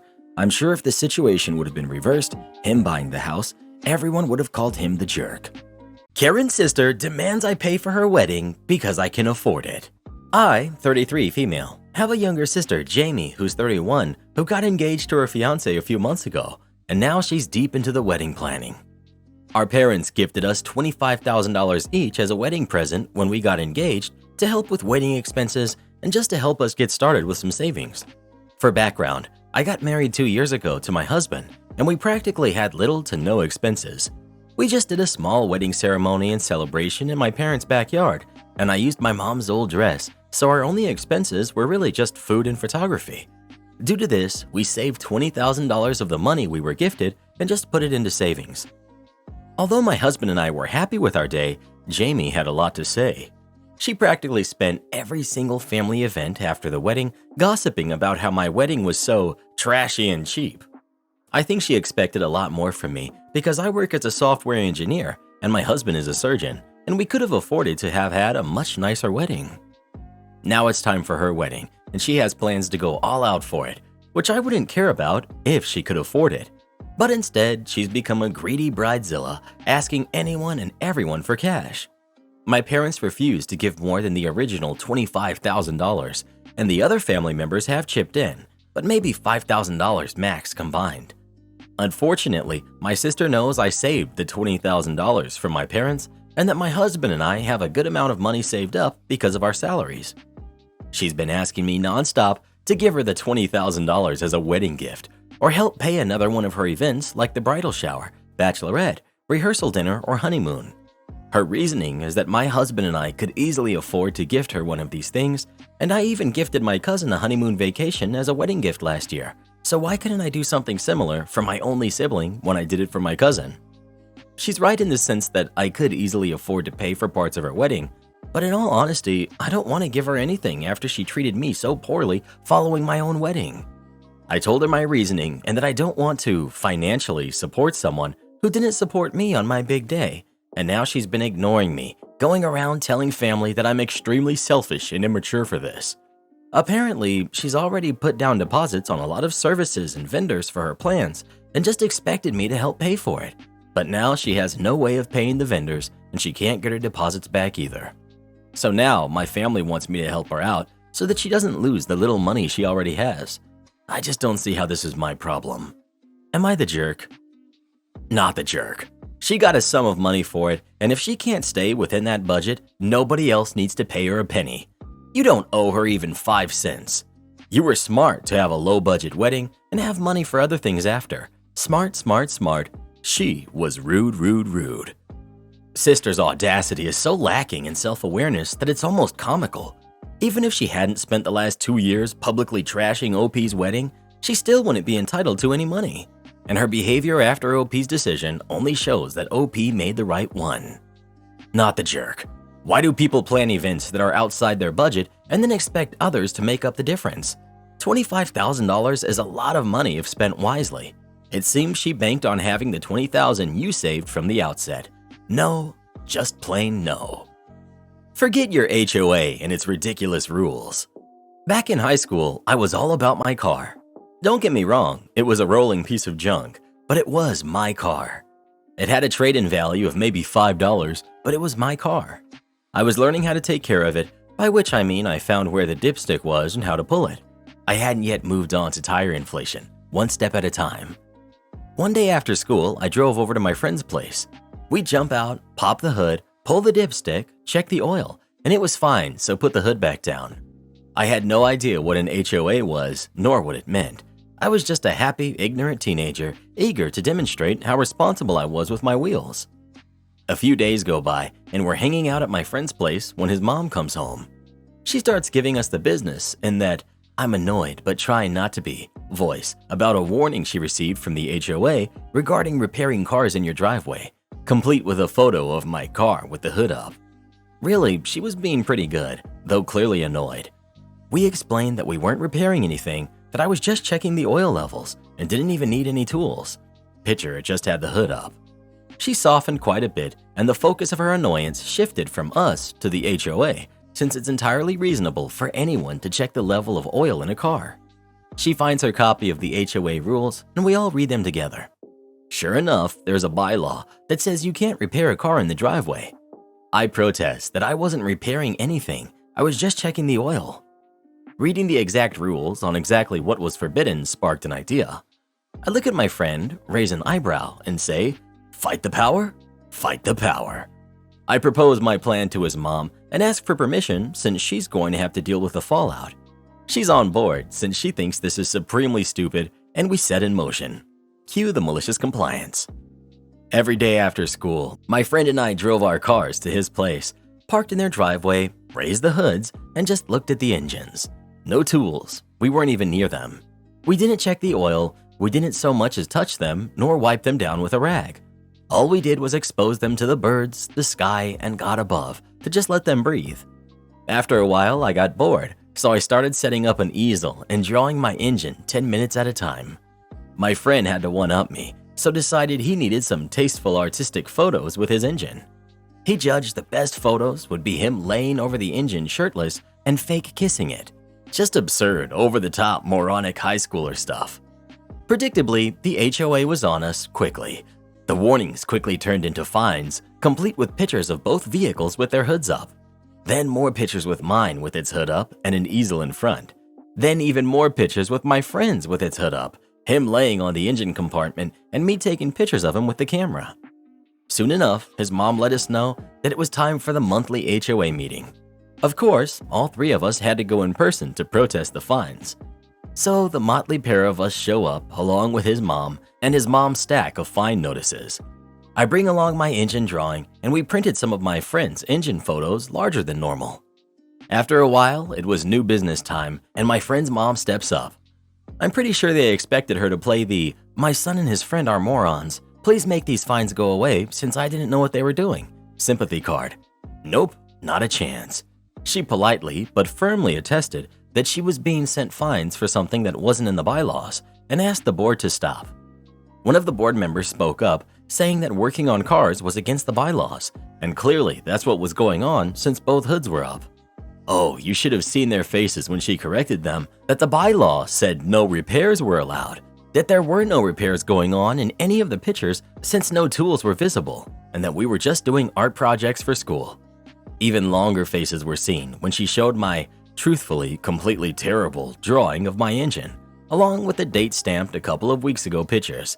This was back when film cameras stamped the date directly on the picture of my friend kissing his engine.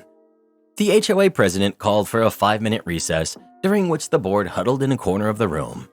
After the recess, the president succinctly said, "Ma'am, we're going to dismiss all of your fines. Have a nice evening." We darn near danced out of that meeting. Being the obnoxious jerks that my friend and I were, we had to do the drawing and photo routine a few more times just to make sure they weren't going to start sending more fines.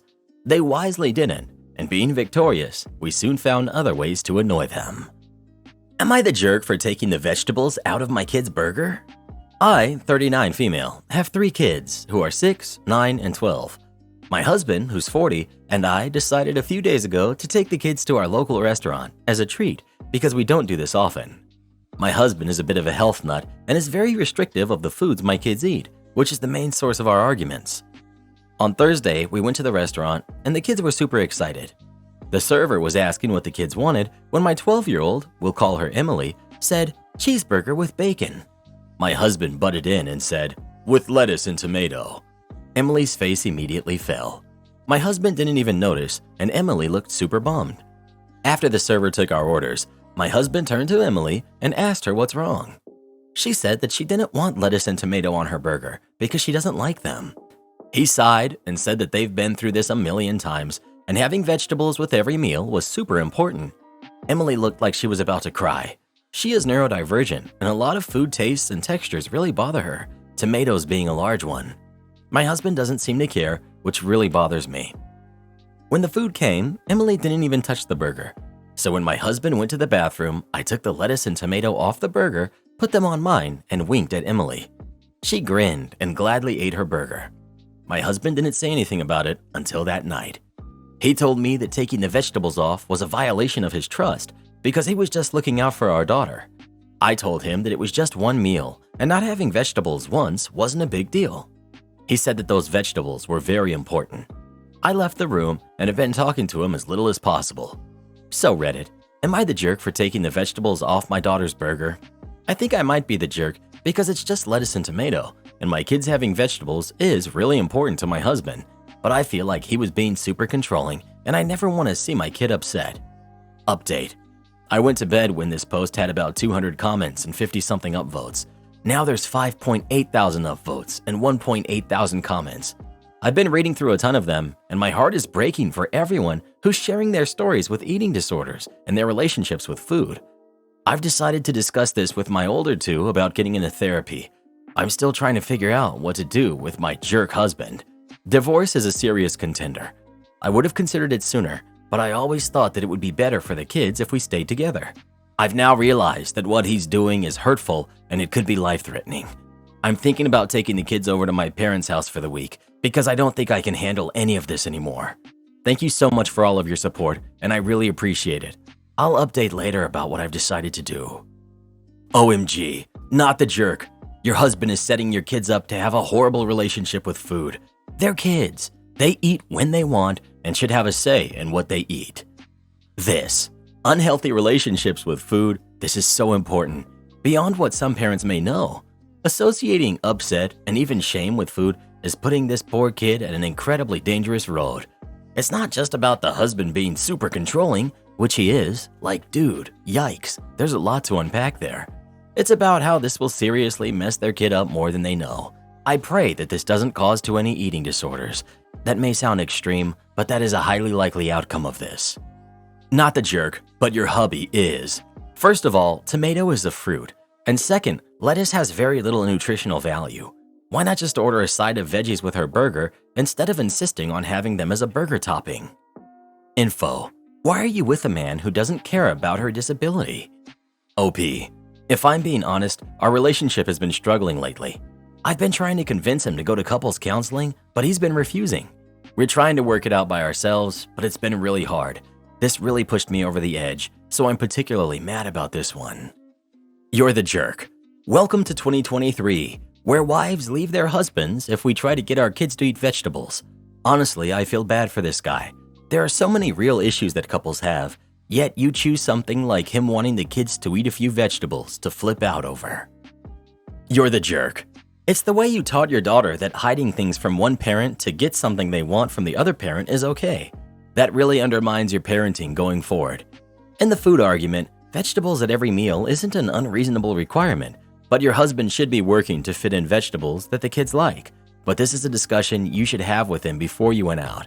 So it's everyone sucks here on the food discussion, but you're the jerk for how you undermined your parenting structure. Your husband also handled you sneaking the lettuce off very positively. Didn't get mad at the daughter who wasn't at fault, didn't bring it up around your daughter to maintain a united parenting front, and discussed afterwards with you afterwards. Am I the jerk for telling my fiance that I could not rely on her in a life or death situation? I have what I think is a very good sense of situational awareness. I'm a quick thinker, and I tend to not panic in dangerous situations. My fiance, on the other hand, is the exact opposite. If I'm being nice, I would say she doesn't have any awareness of danger. If I'm being honest, I would say that she has the survival instinct of a panda raised in captivity. She has no sense of danger around her, doesn't constantly examine her surroundings for things that could be dangerous, and when things are bad, her reaction is to panic and scream. Friday, we went out on a friend of mine's boat, and we got into a dangerous situation. We were anticipating light rain, but we ended up with a downpour, high winds, and high waves. While me and the other men there were trying to strap things down and keep the boat from capsizing, my fiancée screamed and cried for dear life. She was in hysterics. And I get it was a scary situation, but her yelling and screaming that, "We're all not gonna make it," and for God to save us, and literally crying, saying that it's my fault that she's on the boat since I asked her to come with me. None of the other girlfriends or wives were doing this, just her. I'm sure the other women there were just as scared, but tried to keep it in for the sake of the men doing something about it. The downpour was really bad for about 15 minutes. So 15 minutes of wailing while we're doing everything we can to keep things all right. We made it back safe with little more damage than a few spilled white claws. On the car ride home, I told my fiancée that we needed to talk about how she was behaving during the crisis. Not only was it incredibly embarrassing in front of my boys, but it was distracting, unhelpful, and telling.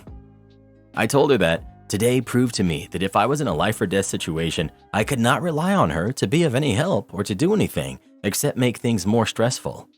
I said she needed to learn how to not panic and to be helpful. She got unbelievably mad. She said she thought we weren't going to make it and had reasons to freak out. I told her that all of us were scared, but none of us were as ridiculous as she was. We argued the entire ride home, and she's still upset with me. I think I was right to say this, especially since we plan on spending our lives together and raising a family, and I can't be the only level-headed one. Am I the jerk? What exactly was your aim with this discussion? Because it sounds to me like you wanted to put her in her place, rather than talk about her experience and try to understand what happened with her, so that you could help her manage her stress response better next time. Face it, you were absolutely not trying to help at all by bringing this up with her in the way you did. You were not solutions-focused. You wanted to assign blame and guilt. Think about one thing though. You're not even helping yourself by doing this, because now you've only put extra doubt in your fiance's mind the next time any situations come up. Hey babe, want to talk about what just happened? Your reaction was really intense, and I think we should unpack it a bit. Totally fine if you want to do so at another time too. I love you. That's what you say to someone you love. Phobias and fear is often irrational. I'd be more concerned about my partner's mental state than what my friends thought. You're the jerk. Why did you and your boys think it was a good idea to be on a boat if it was going to rain? Are you all that dumb to not understand that you put yourselves in a life or death situation, or are you just going to be blaming your fiancé? You're the jerk. If you really had good situational awareness, you wouldn't have been on a boat during a thunderstorm. Her response, while loud, wasn't really unreasonable. A boat on a lake is one of the most unsafe places to be during a thunderstorm, and if there's lightning nearby, it's even more dangerous. Furthermore, you're not her father. Don't treat her like a kid. You sound like you were more concerned about how you looked in front of your boys than her safety. You're the jerk. You sound absolutely insufferable. You have boating experience. Does she? Probably not. So why are you mad at her for panicking in a situation she was completely unfamiliar in? Not to mention, you got mad at her for embarrassing you in front of your boys? Seriously. And the fact that instead of asking your fiancé if she's okay, you went straight to going off on her. It's just, ew. You're a jerk, and this is coming from a man. Not the jerk. She's shown you her true colors. When we face terrifying situations, our real colors come out, and we show who we truly are. She is unfortunately a coward, and you should not be trying to start a family with her. If there's ever a situation where your kids would need her to step up, she would fail them just like she failed you. All she had to do was not act like an idiot, but she was incapable of that. Don't mind all these morons insulting you. If the tables were flipped and the man was the one screaming like a little psycho when the women were the ones saving everyone's lives, they'd be telling her to leave you and calling you pathetic. Town forced to bulldoze new development after building on land they didn't own. I read it. I've got one gem of a story that my grandfather told me about his hometown after he got back from World War II.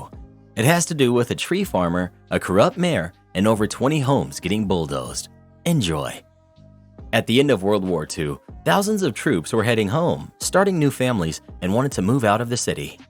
There was a major housing boom all around the country. People couldn't move out of the cities fast enough, and developers could not build homes fast enough. There was a ton of money to be made in the construction business, which led to some underhanded building practices. One such practice was starting construction before the land acquisition was finalized. Enter my grandfather, G. After serving as a pilot during the war, he came home to a very different town. When my grandfather went off to fight in 1942, the town he had described leaving was tired and worn down. But to his amazement, the town he saw stepping off the train in 1948 was anything but. Newly paved roads, a traffic light, and new homes. New homes that just went on and on. He actually got lost on his way back to the family farm due to the new main town road being rerouted while he was away. But what took him by surprise the most was the new development being built on his childhood friend John's tree farm. This was surprising to him, mainly because he knew how much the farm meant to John and his family. The farm went back at least 2 generations. But my grandpa just guessed that the developer made John's family an offer too good to refuse. However, that thought was shot down later that evening during his welcome home dinner back home. It was my great-grandmother who tipped him off that something was off. He couldn't recall exactly what she said, but it was something along the lines of, "Oh, I just wish John was still alive to be here." My grandpa nearly choked, not because of the news, but because John was not dead. He was still in Hawaii. My grandpa had gotten a postcard from him not but 4 days before. Turns out, while John was off in the Navy fighting in the Pacific Theater, John's dad had suffered a stroke and passed away, and his mother passed less than a week later from a broken heart. More than likely, John was never informed of their passing, and now 20-plus homes were being built on their land. My grandfather about ran out of the house, jumped in his father's Model T, and raced into town to send one bombshell of a telegraph to John in Hawaii. "John, your folks passed. Farm now being built on. Come quick, G."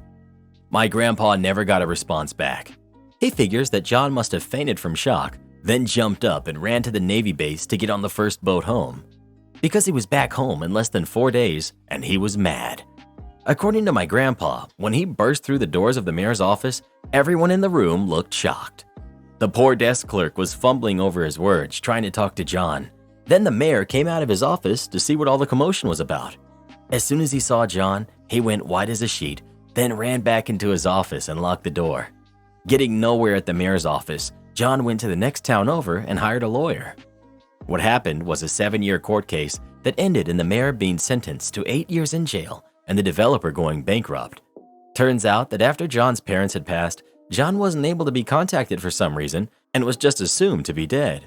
So when an out-of-state developer wanted to build homes in the area, the mayor just permitted them to start building on John's farm for a hefty kickback, of course. Also, because of John's lawsuit, the developer couldn't finish the pre-sold homes, which ended up in more lawsuits.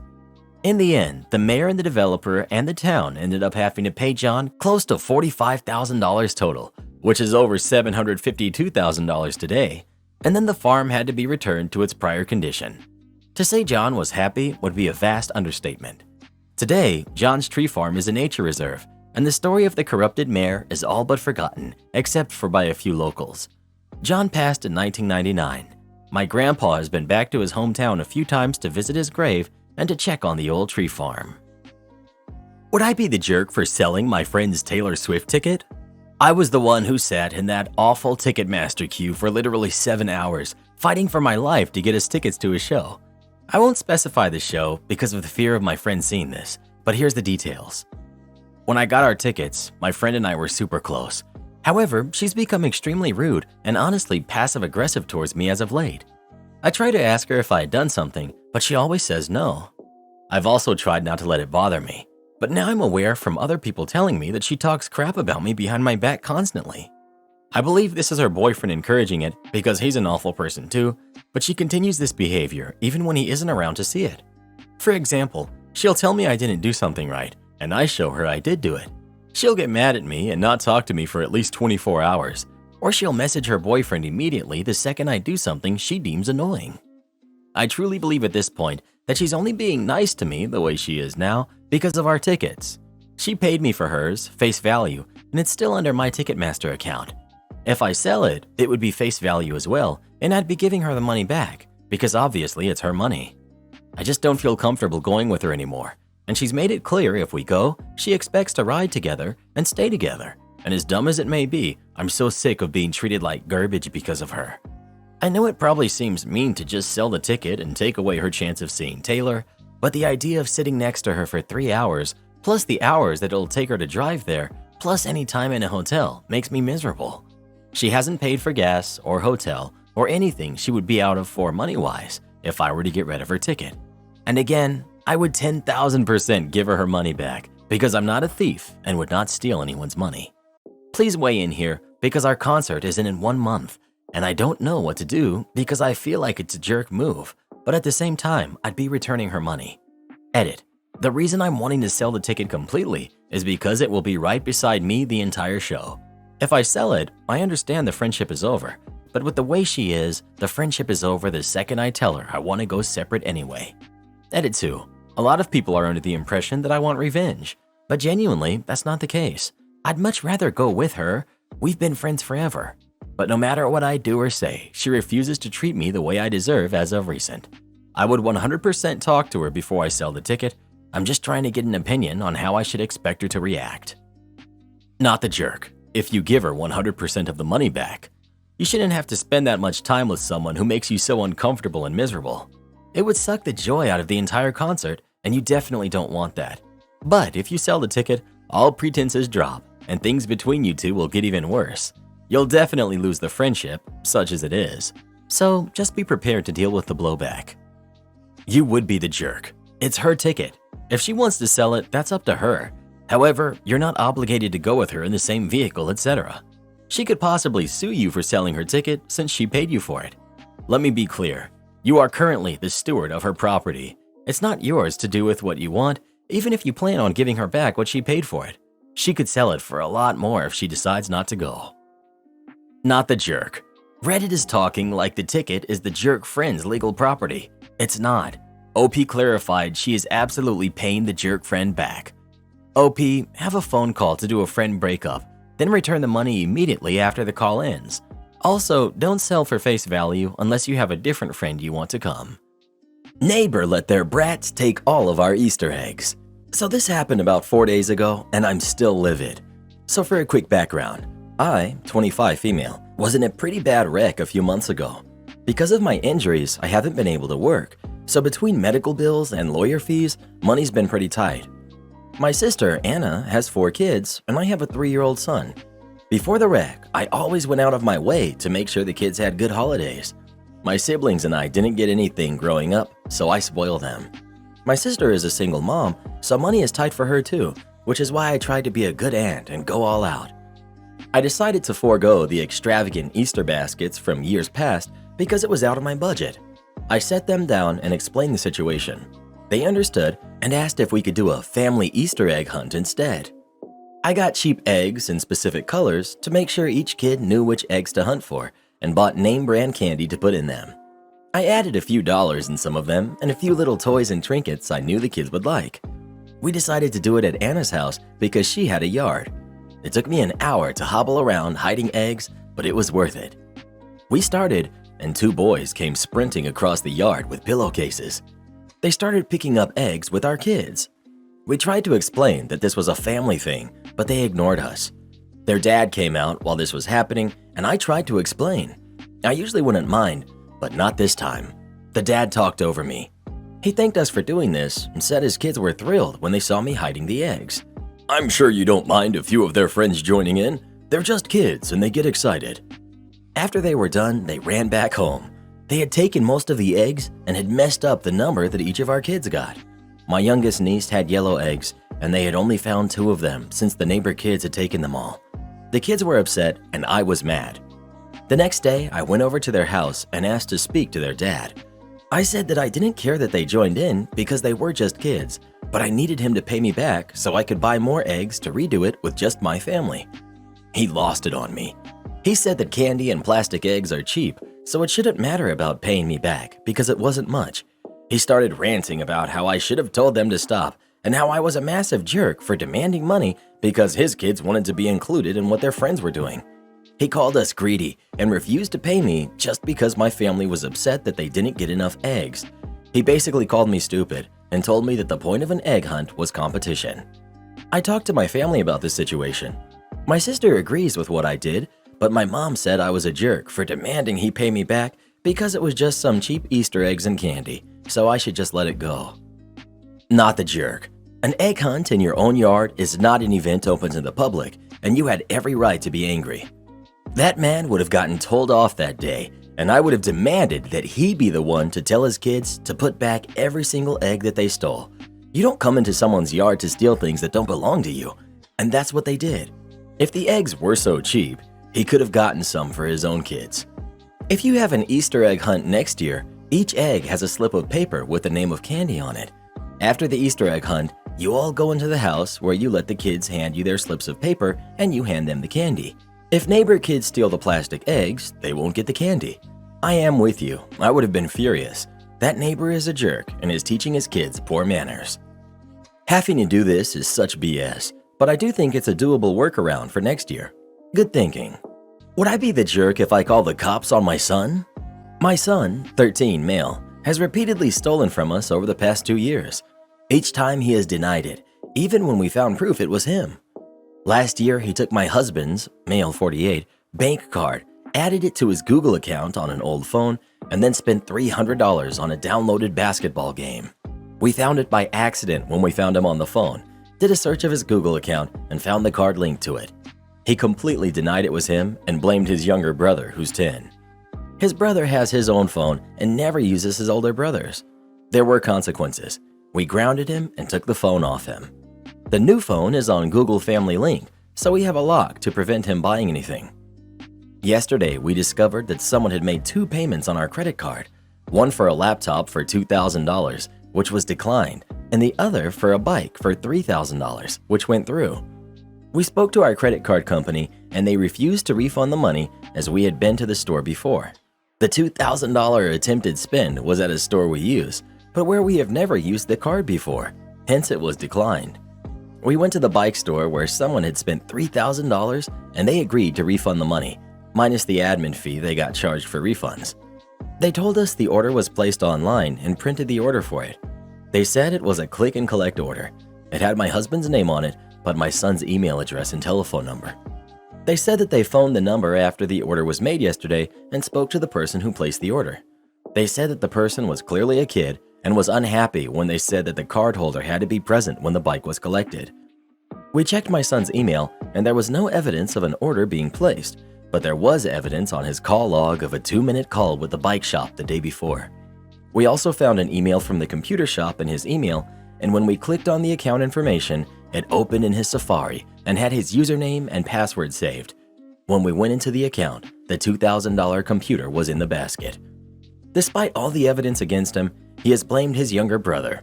His younger brother was on my laptop in the lounge with me when the 2 incidents happened, so we know it was not him.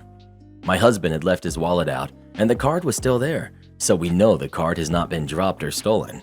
My eldest swears it was not him. This is a significant amount of money that we cannot afford, and we are very lucky to have got most of it. My question is, would I be the jerk if I go to the police? Info. What are you expecting the police to do?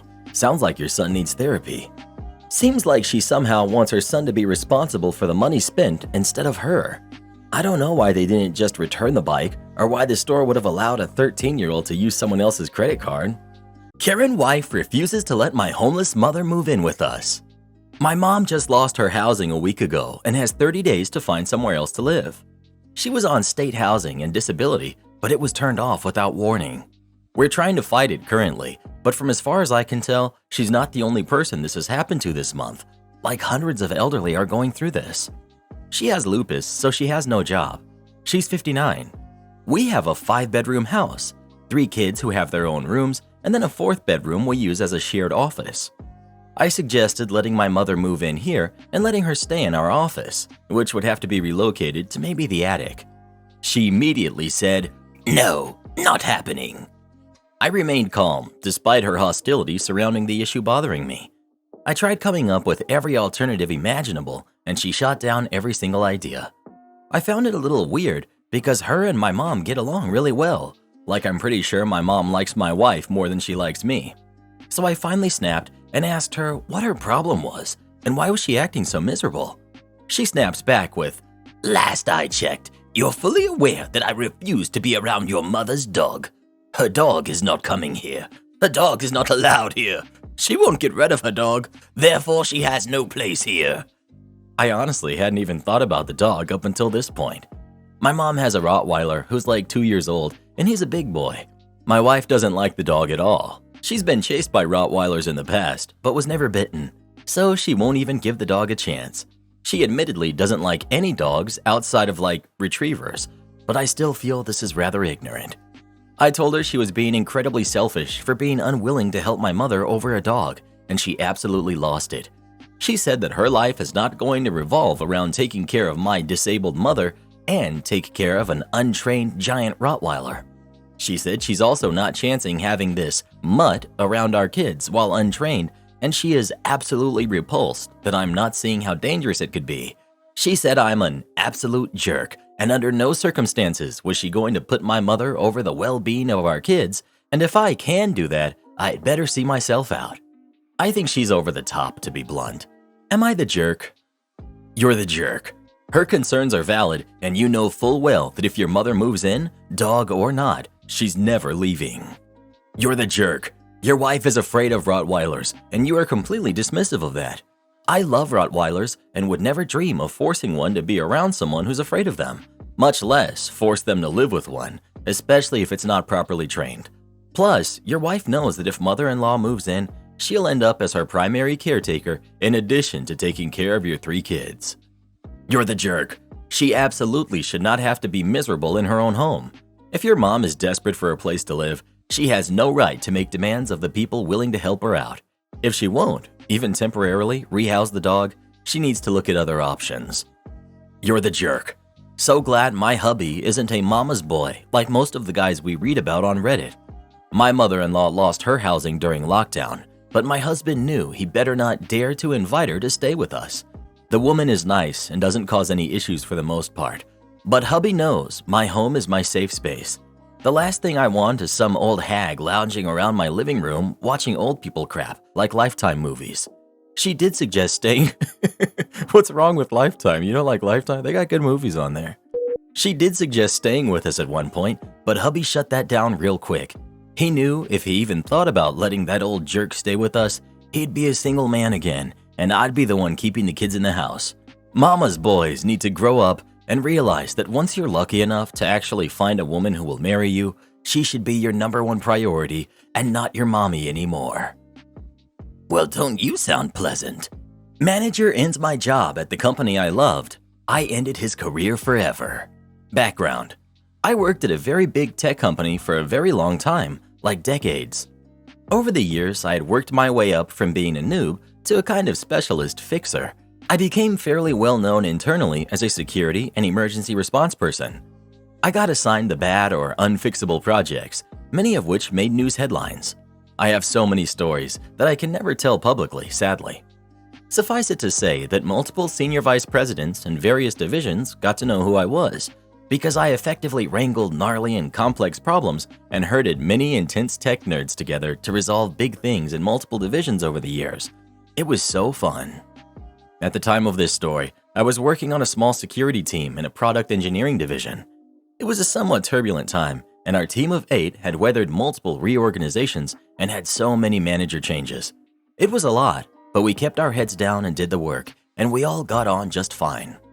Sidebar, and relevant later. One of the better managers assigned to run our team immediately assigned me a huge and complicated and urgently important project to manage. It would involve people in 6 different divisions, had seriously big legal implications, and our senior VP wanted it to happen by an aggressive deadline within like 4 to 6 weeks. Oh, and my manager was leaving imminently on a long-planned vacation, so he apologetically would be away for the next 3 weeks and unable to assist. The project was to do something big and technical, and which had never been done before, so no one was entirely sure how to do it, who all it would require, what steps in what order, and some of the key players had what we gently called difficult personalities. Oh, and by the way, it would definitely make international news and cause a ripple in the industry when we did it. No big whoop. Manager was a decent guy, and he felt bad about leaving me with this thorny mess. And I did it. We got all the people from all the divisions in one room and mapped it out on a whiteboard. It took days, and hashed out how to do it before the deadline. Actually, well before for bonus points. And we lined up everyone to get it done.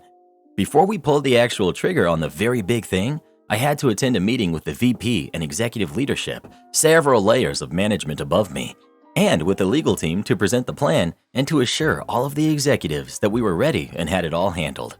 So I looked the VP in the eye and assured him that I got this, and then I did it. The team did the big thing sooner than the deadline. It was flawless. We rocked out.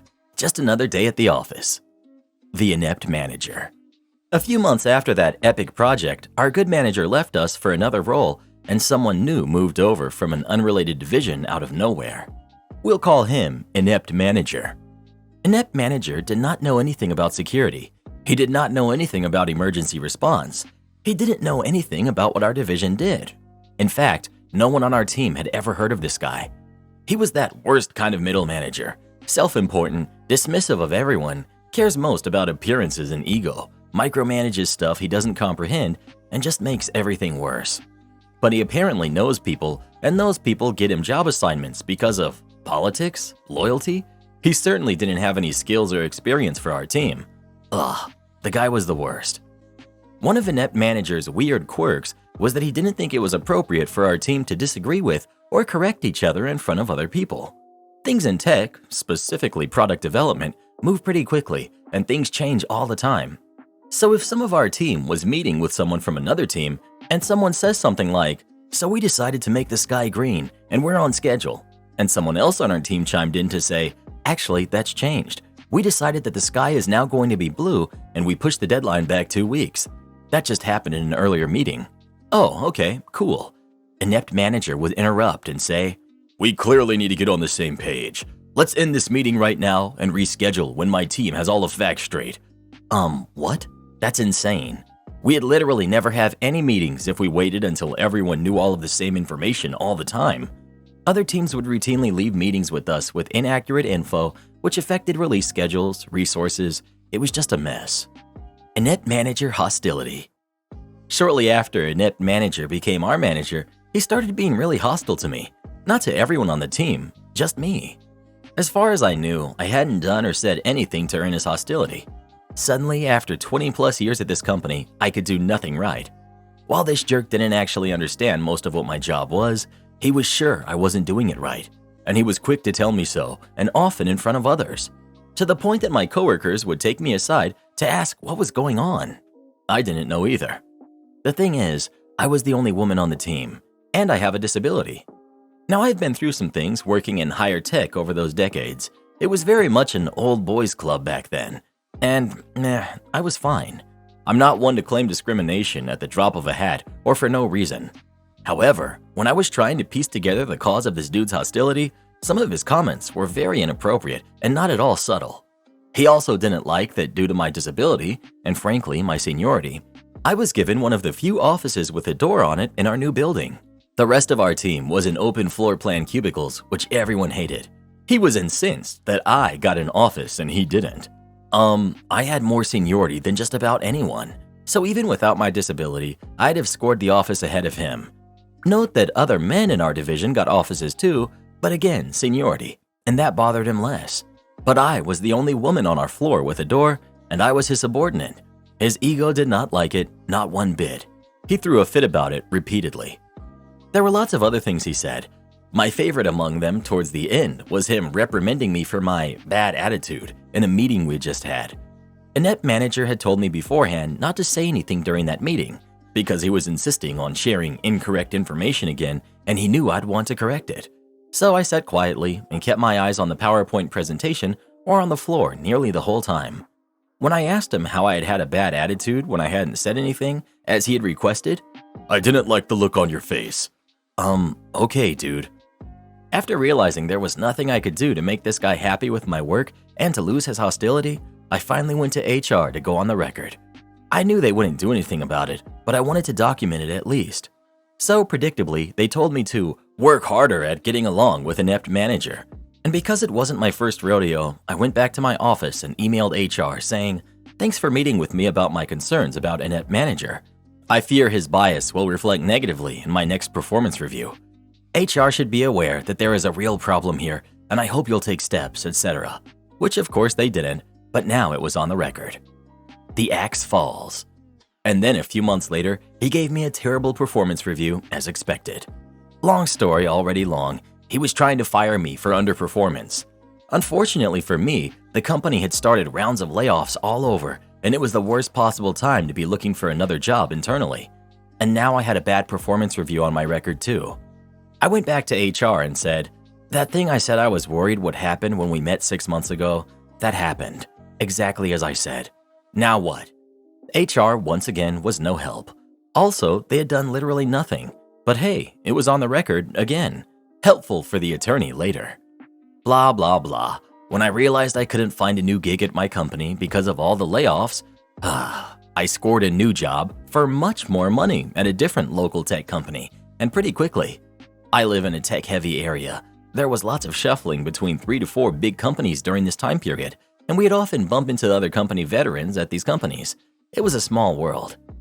With my track record and references, it was super easy. After that was lined up, I called an unemployment discrimination attorney to negotiate my exit from the company I thought I'd work at until I retired. Sad face. Because I had documentation with HR explaining how an inept manager had been mistreating me going back for some time, and because they had done nothing about it, and because there were witnesses who confirmed his behavior, they had no leg to stand on. They agreed to write me a relatively nice check to go away and to not sue them, and I agreed to not talk about the details of my separation agreement. I went down to my lawyer's office and signed the agreement. I looked to see who had signed the agreement for the company. I assumed it would be someone in HR, but it was still blank. I'd eventually get a copy once someone there signed it. I took my check and packed up my office and left. Bye, old company. I started my new job a few weeks later. Karma begins. This was August of that year that I left. I got my copy of the executed contract in the mail in October. Who signed it for the company? Not HR, but my executive VP. The one who asked for the urgent, highly important, legally complicated project.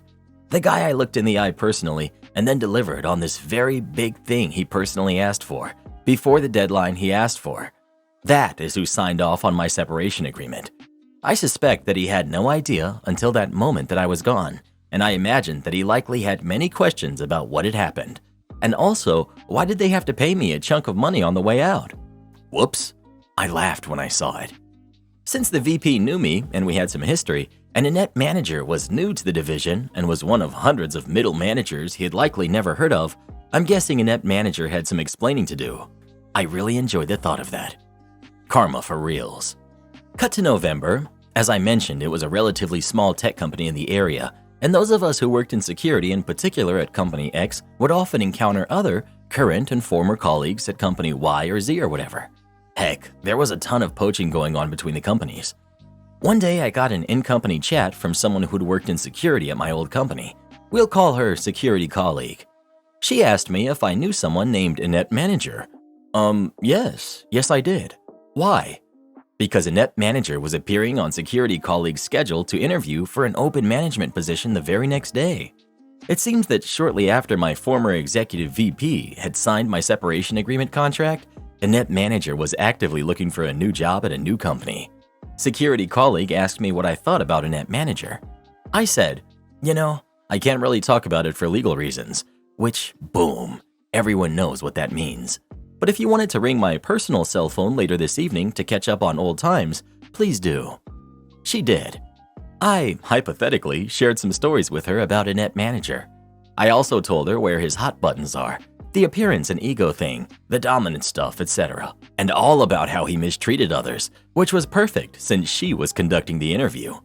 I may have shared some specific scenarios and questions to ask, which I knew would set him off.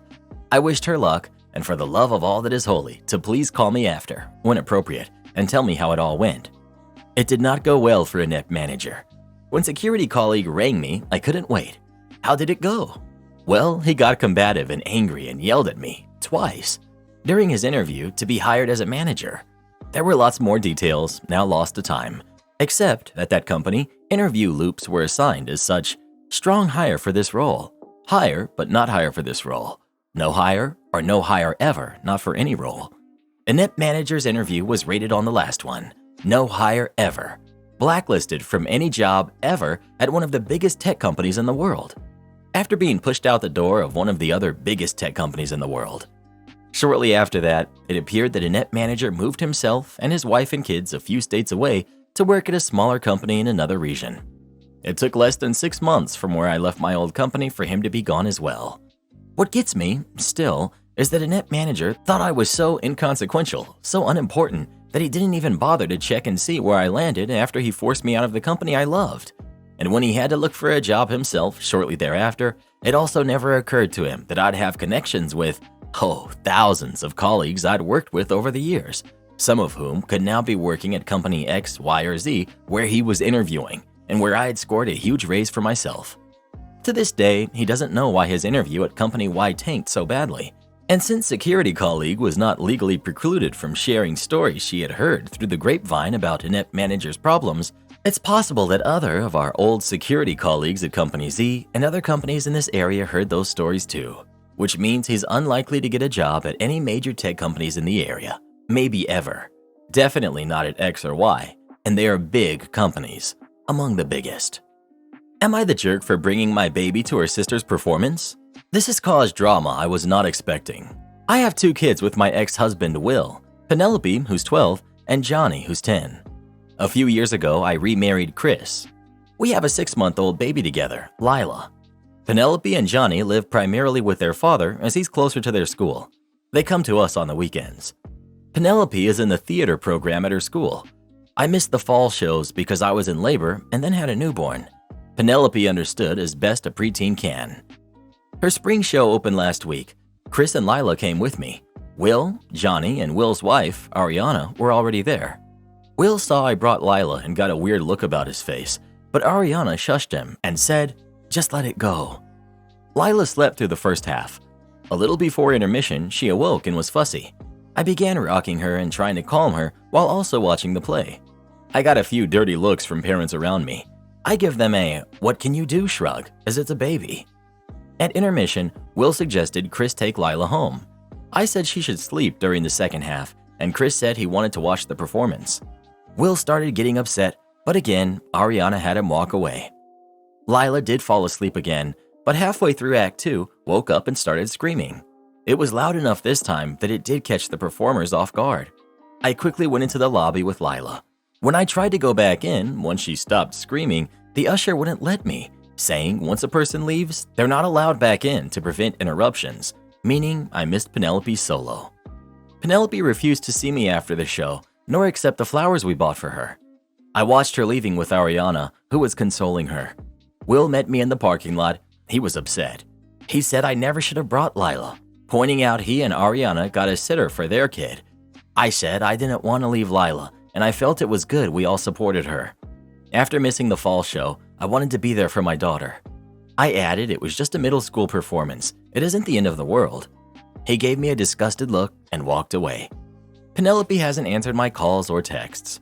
This weekend, she refused to come over. Chris thinks we were in the right, but my parents are just as upset and called me a jerk. Am I the jerk? You're the jerk. That was not an appropriate place to bring a baby, so you should have gotten a sitter. Lila didn't know what was going on and certainly wasn't supporting her sister.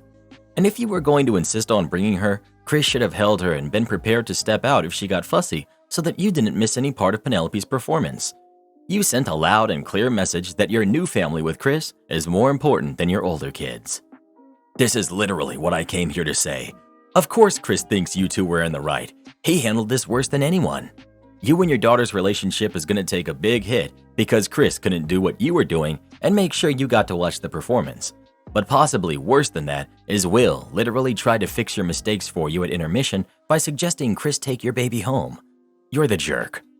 You're the jerk. First, Lila is a baby and can't support anyone. You, however, are Penelope's mother and should do whatever you can to appropriately support her, such as having the foresight to get a babysitter or having your husband take charge of the screaming baby. Second, it's just awful that you've dismissed something so clearly important to Penelope as just a middle school performance. At 12, a solo performance is likely one of the biggest moments of her life so far, and you ruined it. Am I the jerk for dumping her dinner in the trash for being rude to me? I'm 44, a single dad to 2 kids, Audrey, who's 16, and Emily, who's 12. We have a great relationship, but Audrey can sometimes be rude and demeaning, saying cruel things casually when she's displeased about something or in a bad mood. Emily, her little sister, looks up to her, often mimicking her behavior, which obviously worries me. I cooked a nice Sunday dinner, and Audrey stormed downstairs in a bad mood for who knows what reason. She was being a downer, whereas Emily and I were cheerful. I asked her to improve her mood, please, instead of ruining the dinner. She turned to me and unleashed her anger. To quote some of her elegant words, "Can you stop lecturing for once? You're annoying as heck, and seriously, you're the one who ruins everything." I stood up, took her plate, and dumped it in the trash can. I told her since she can't bother to show me any basic respect, she should start providing for herself from now on. She said she'll make cereal, and maybe I was a jerk. I said no, that's my milk, and she should get a job to get her own groceries. I don't feel like I yelled at her. I felt I spoke calmly, but when she realized I was being serious, she got upset and started crying and ran to her room. We haven't talked since. Obviously she's mad at me, but now my younger daughter is mad at me too, saying I acted like a huge jerk to her sister. I of course don't see it that way. I don't tolerate being spoken to with such disrespect, and it did hurt me a lot hearing Audrey say these things to me that were uncalled for. So, was I the jerk? Obviously not winning any Dad of the Year awards, but will I be winning any Jerk of the Year awards? Edit. Forgot to include that my daughter also made a snide comment about the food not looking good, which was what triggered me to throw the plate away. Edit 2. I did ask her twice at the beginning what was wrong and why she was in such a bad mood. Her response was a sarcastic, "You wouldn't get it." I asked why not. She just sighed.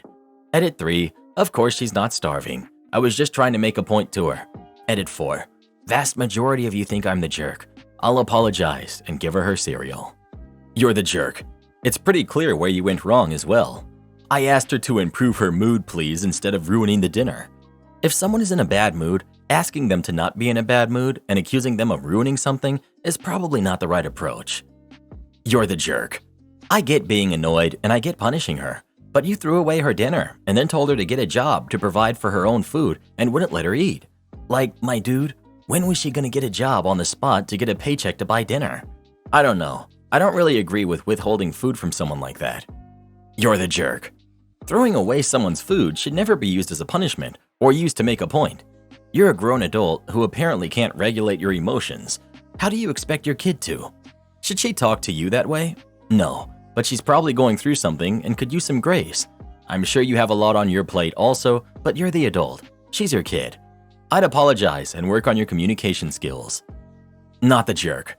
This is called parenting, which is something that none of you failures received while growing up. Stop making excuses for this little brat.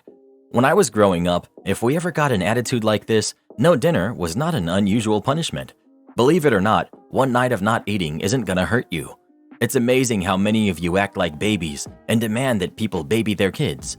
Oh no, you threw away her dinner? How is she going to survive one night without food? Stop making excuses for brats who show no respect. Letting your kids act like this will result in them growing up to be complete failures, like most of you who are tearing into OP for providing discipline. Yowza canowza, tell us how you really feel. Entitled Kid and Parent at the Mario movie. No spoilers. This happened a few weeks ago when the movie first came out. I went to go see the new Mario movie, as I was really hyped for it, as I'm a pretty big Mario fan. It was pretty good in my opinion. And to celebrate, I decided to go dressed as Mario. It wasn't a really good cosplay, as I just threw on some old blue overalls, a red long-sleeved shirt, a replica of Mario's hat I bought at the Nintendo store in New York City, and some work gloves.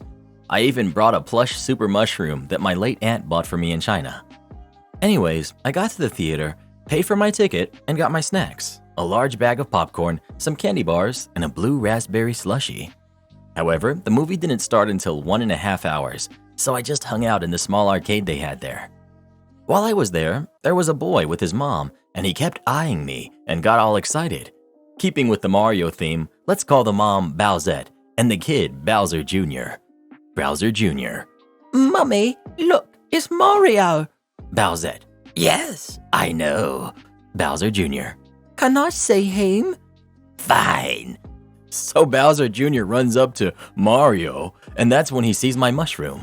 Wow, a mushroom. Can I have it? Me. Sorry, this mushroom means a lot to me. But you don't need it. Yes, I do. Bowsette sees Bowser Jr. arguing with me and stomps on over there. Bowsette. Give him the toy. Me. Sorry, I can't just give it to him, as it means a lot to me. Just give him the toy. Sorry, I can't do that. But you don't need it. You're too old for it. After she said that, I just ignored them and grabbed my snacks and went to sit in the auditorium where the movie was playing. Shortly later, they walked in and sat on the row in front of me, and throughout the movie, Bowsette kept giving me the evil eye, but I just ignored her. I guess they forgot about me, because when the movie finished, they walked out of the room without looking at me, and after that, I never saw them again. Still enjoyed the movie, and if you're wondering about the mushroom, it's chilling right next to me on my bed as I'm writing this post. My sister demands I hire her to be my wedding planner. I, 26 female, am getting married to my fiance, 27 male, on June 24th of next year. We have done a few things on planning it, but it's very stressful and we both work full-time. Plus, I'm in grad school, so we just don't have the time. Well, I called my mom about 2 weeks ago and mentioned how hard planning a wedding was, and she told me that we should invest in a wedding planner. Duh, I can't believe we forgot these exist. She also said she could recommend one to us, but I told her I'd have to have a talk with my fiance about our budget and we'd see. Then we talked about other stuff, and that was pretty much how it went. Well, my fiance and I have talked with a few wedding planners since then, and we found the perfect match for us. She's been so great and so helpful, and I'm so thankful for her. I talked with my mom a few days ago and told her that we'd found a wedding planner, and I thanked her for the advice. Well, my mom told me that she was trying to nudge me to hire my sister, who's 29, as she's just getting into the wedding planner business, and that's what her recommendation was for. Now, I love my sister and I think she's great, but I also know my sister and she's not great on staying with jobs. She was not good taking orders and quit stable jobs. She started a resin business that didn't take off and she didn't want to market for it. She got caught into a pyramid scheme, which she barely got out of. My parents paid it off, and the last time I heard, 2 months ago, she was trying to be a nail technician. I told my mom that I love my sister, but I want a professional to do my wedding. Well, come to find out that my mom had me on speakerphone and my sister was in the room with her. This led to my sister grabbing the phone from my mom and telling me that I'm a stuck-up jerk and that I'm pretentious and I need to get off my high horse and other things. When my mom finally took the phone back, with my sister still yelling, she told me that I was being mean and unfair and that I should just give my sister a chance, to which I said no again, because her attitude to rejection just solidified my opinion. My mom told me I was being judgmental and that she wouldn't answer my calls until I apologized to my sister and hire her to plan my wedding. My fiance is obviously on my side, but my dad said I should at least apologize. Am I the jerk? Not the jerk. The position was already filled before the sister offered her services. It would have been better to simply say that, but I don't blame you for, very reasonably, pointing out all the reasons that this was a bad idea. If you apologize, do it for you, not them. Do it for a drama-free wedding. But know 100% that you are not to blame. I told my brother-in-law he can have an opinion when he starts paying bills. I'm 35, male. My wife is 38, female, and her brother, Ian, is 44. He just lost his job about 6 months ago. When his lease was up in February, he asked if he could stay with us temporarily. My wife and I agreed he could until he found a job. Things were fine at first, but then he just started giving his opinion on everything. He asked if we could be quieter at night after 10 since we wake him up when we go to bed. It seemed like he was telling us when to go to bed. He makes requests for dinner daily, like we're his personal chef. I told him to make himself at home, and he's more than welcome to use the kitchen. He said he doesn't know how to cook. He asked us to get a different detergent because ours makes him itchy. I told my wife he can buy his own laundry detergent. He must have some money because he goes out with his buddies on Friday night. I could go on and on about his opinions.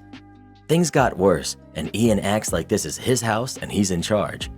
I was watching TV the other day, and he came into the living room and said he wanted to watch the baseball game. I said, "Doesn't the TV in the guest room work?" He said, "Yeah, but I like this one better." I kept my show on, and he stood there for a few minutes like he expected me to turn my show off, then went back in his room. I have my daughter, who's 12, this weekend, not my wife's daughter. Yesterday, my daughter asked us if her friend could come over today, and my wife and I said yes. Her friend was dropped off at like 11. They're basically watching TV and playing video games, not being loud or obnoxious or anything. Well, Ian walked into the living room and asked her friend who she was. Her friend said her name. Ian looked at me and asked to speak in private. We went in my office and he said, "It'd be nice if you cleared it with me before letting some random kids come over." I said, "First of all, she's my daughter's friend. Second of all, I don't need your permission. It's our house." He said, "Well, I live here too, and I don't want kids I don't know running around." I said, "You live here for free. You can have an opinion when you start paying bills." He went and talked to my wife after our conversation and then left. My wife said she knows his outspoken nature gets on my nerves, but it was rude to throw not working and being unable to pay bills in his face like that, and now he feels unwelcome. Honestly, good. He should feel unwelcome. Maybe then he'll get a job. Every time I tell him about a place hiring, he says, "That's beneath me," or "I'm too smart to work there." A job is a job. Am I the jerk? Not the jerk. Your wife is the problem now. It started out as a brother-in-law problem, but once your wife took his side, she became the problem. His refusal to work is not your problem, and now it seems he's using weaponized incompetence to get his way. Honestly, good for you for not responding to the bit about clearing it with him. Do this next. Tap here on your screen to come see our new podcast playlist, where you'll find thousands of hours of the best stories you've ever heard. Or tap the one on the right. That episode is specifically just for you, based on other videos you've enjoyed the most.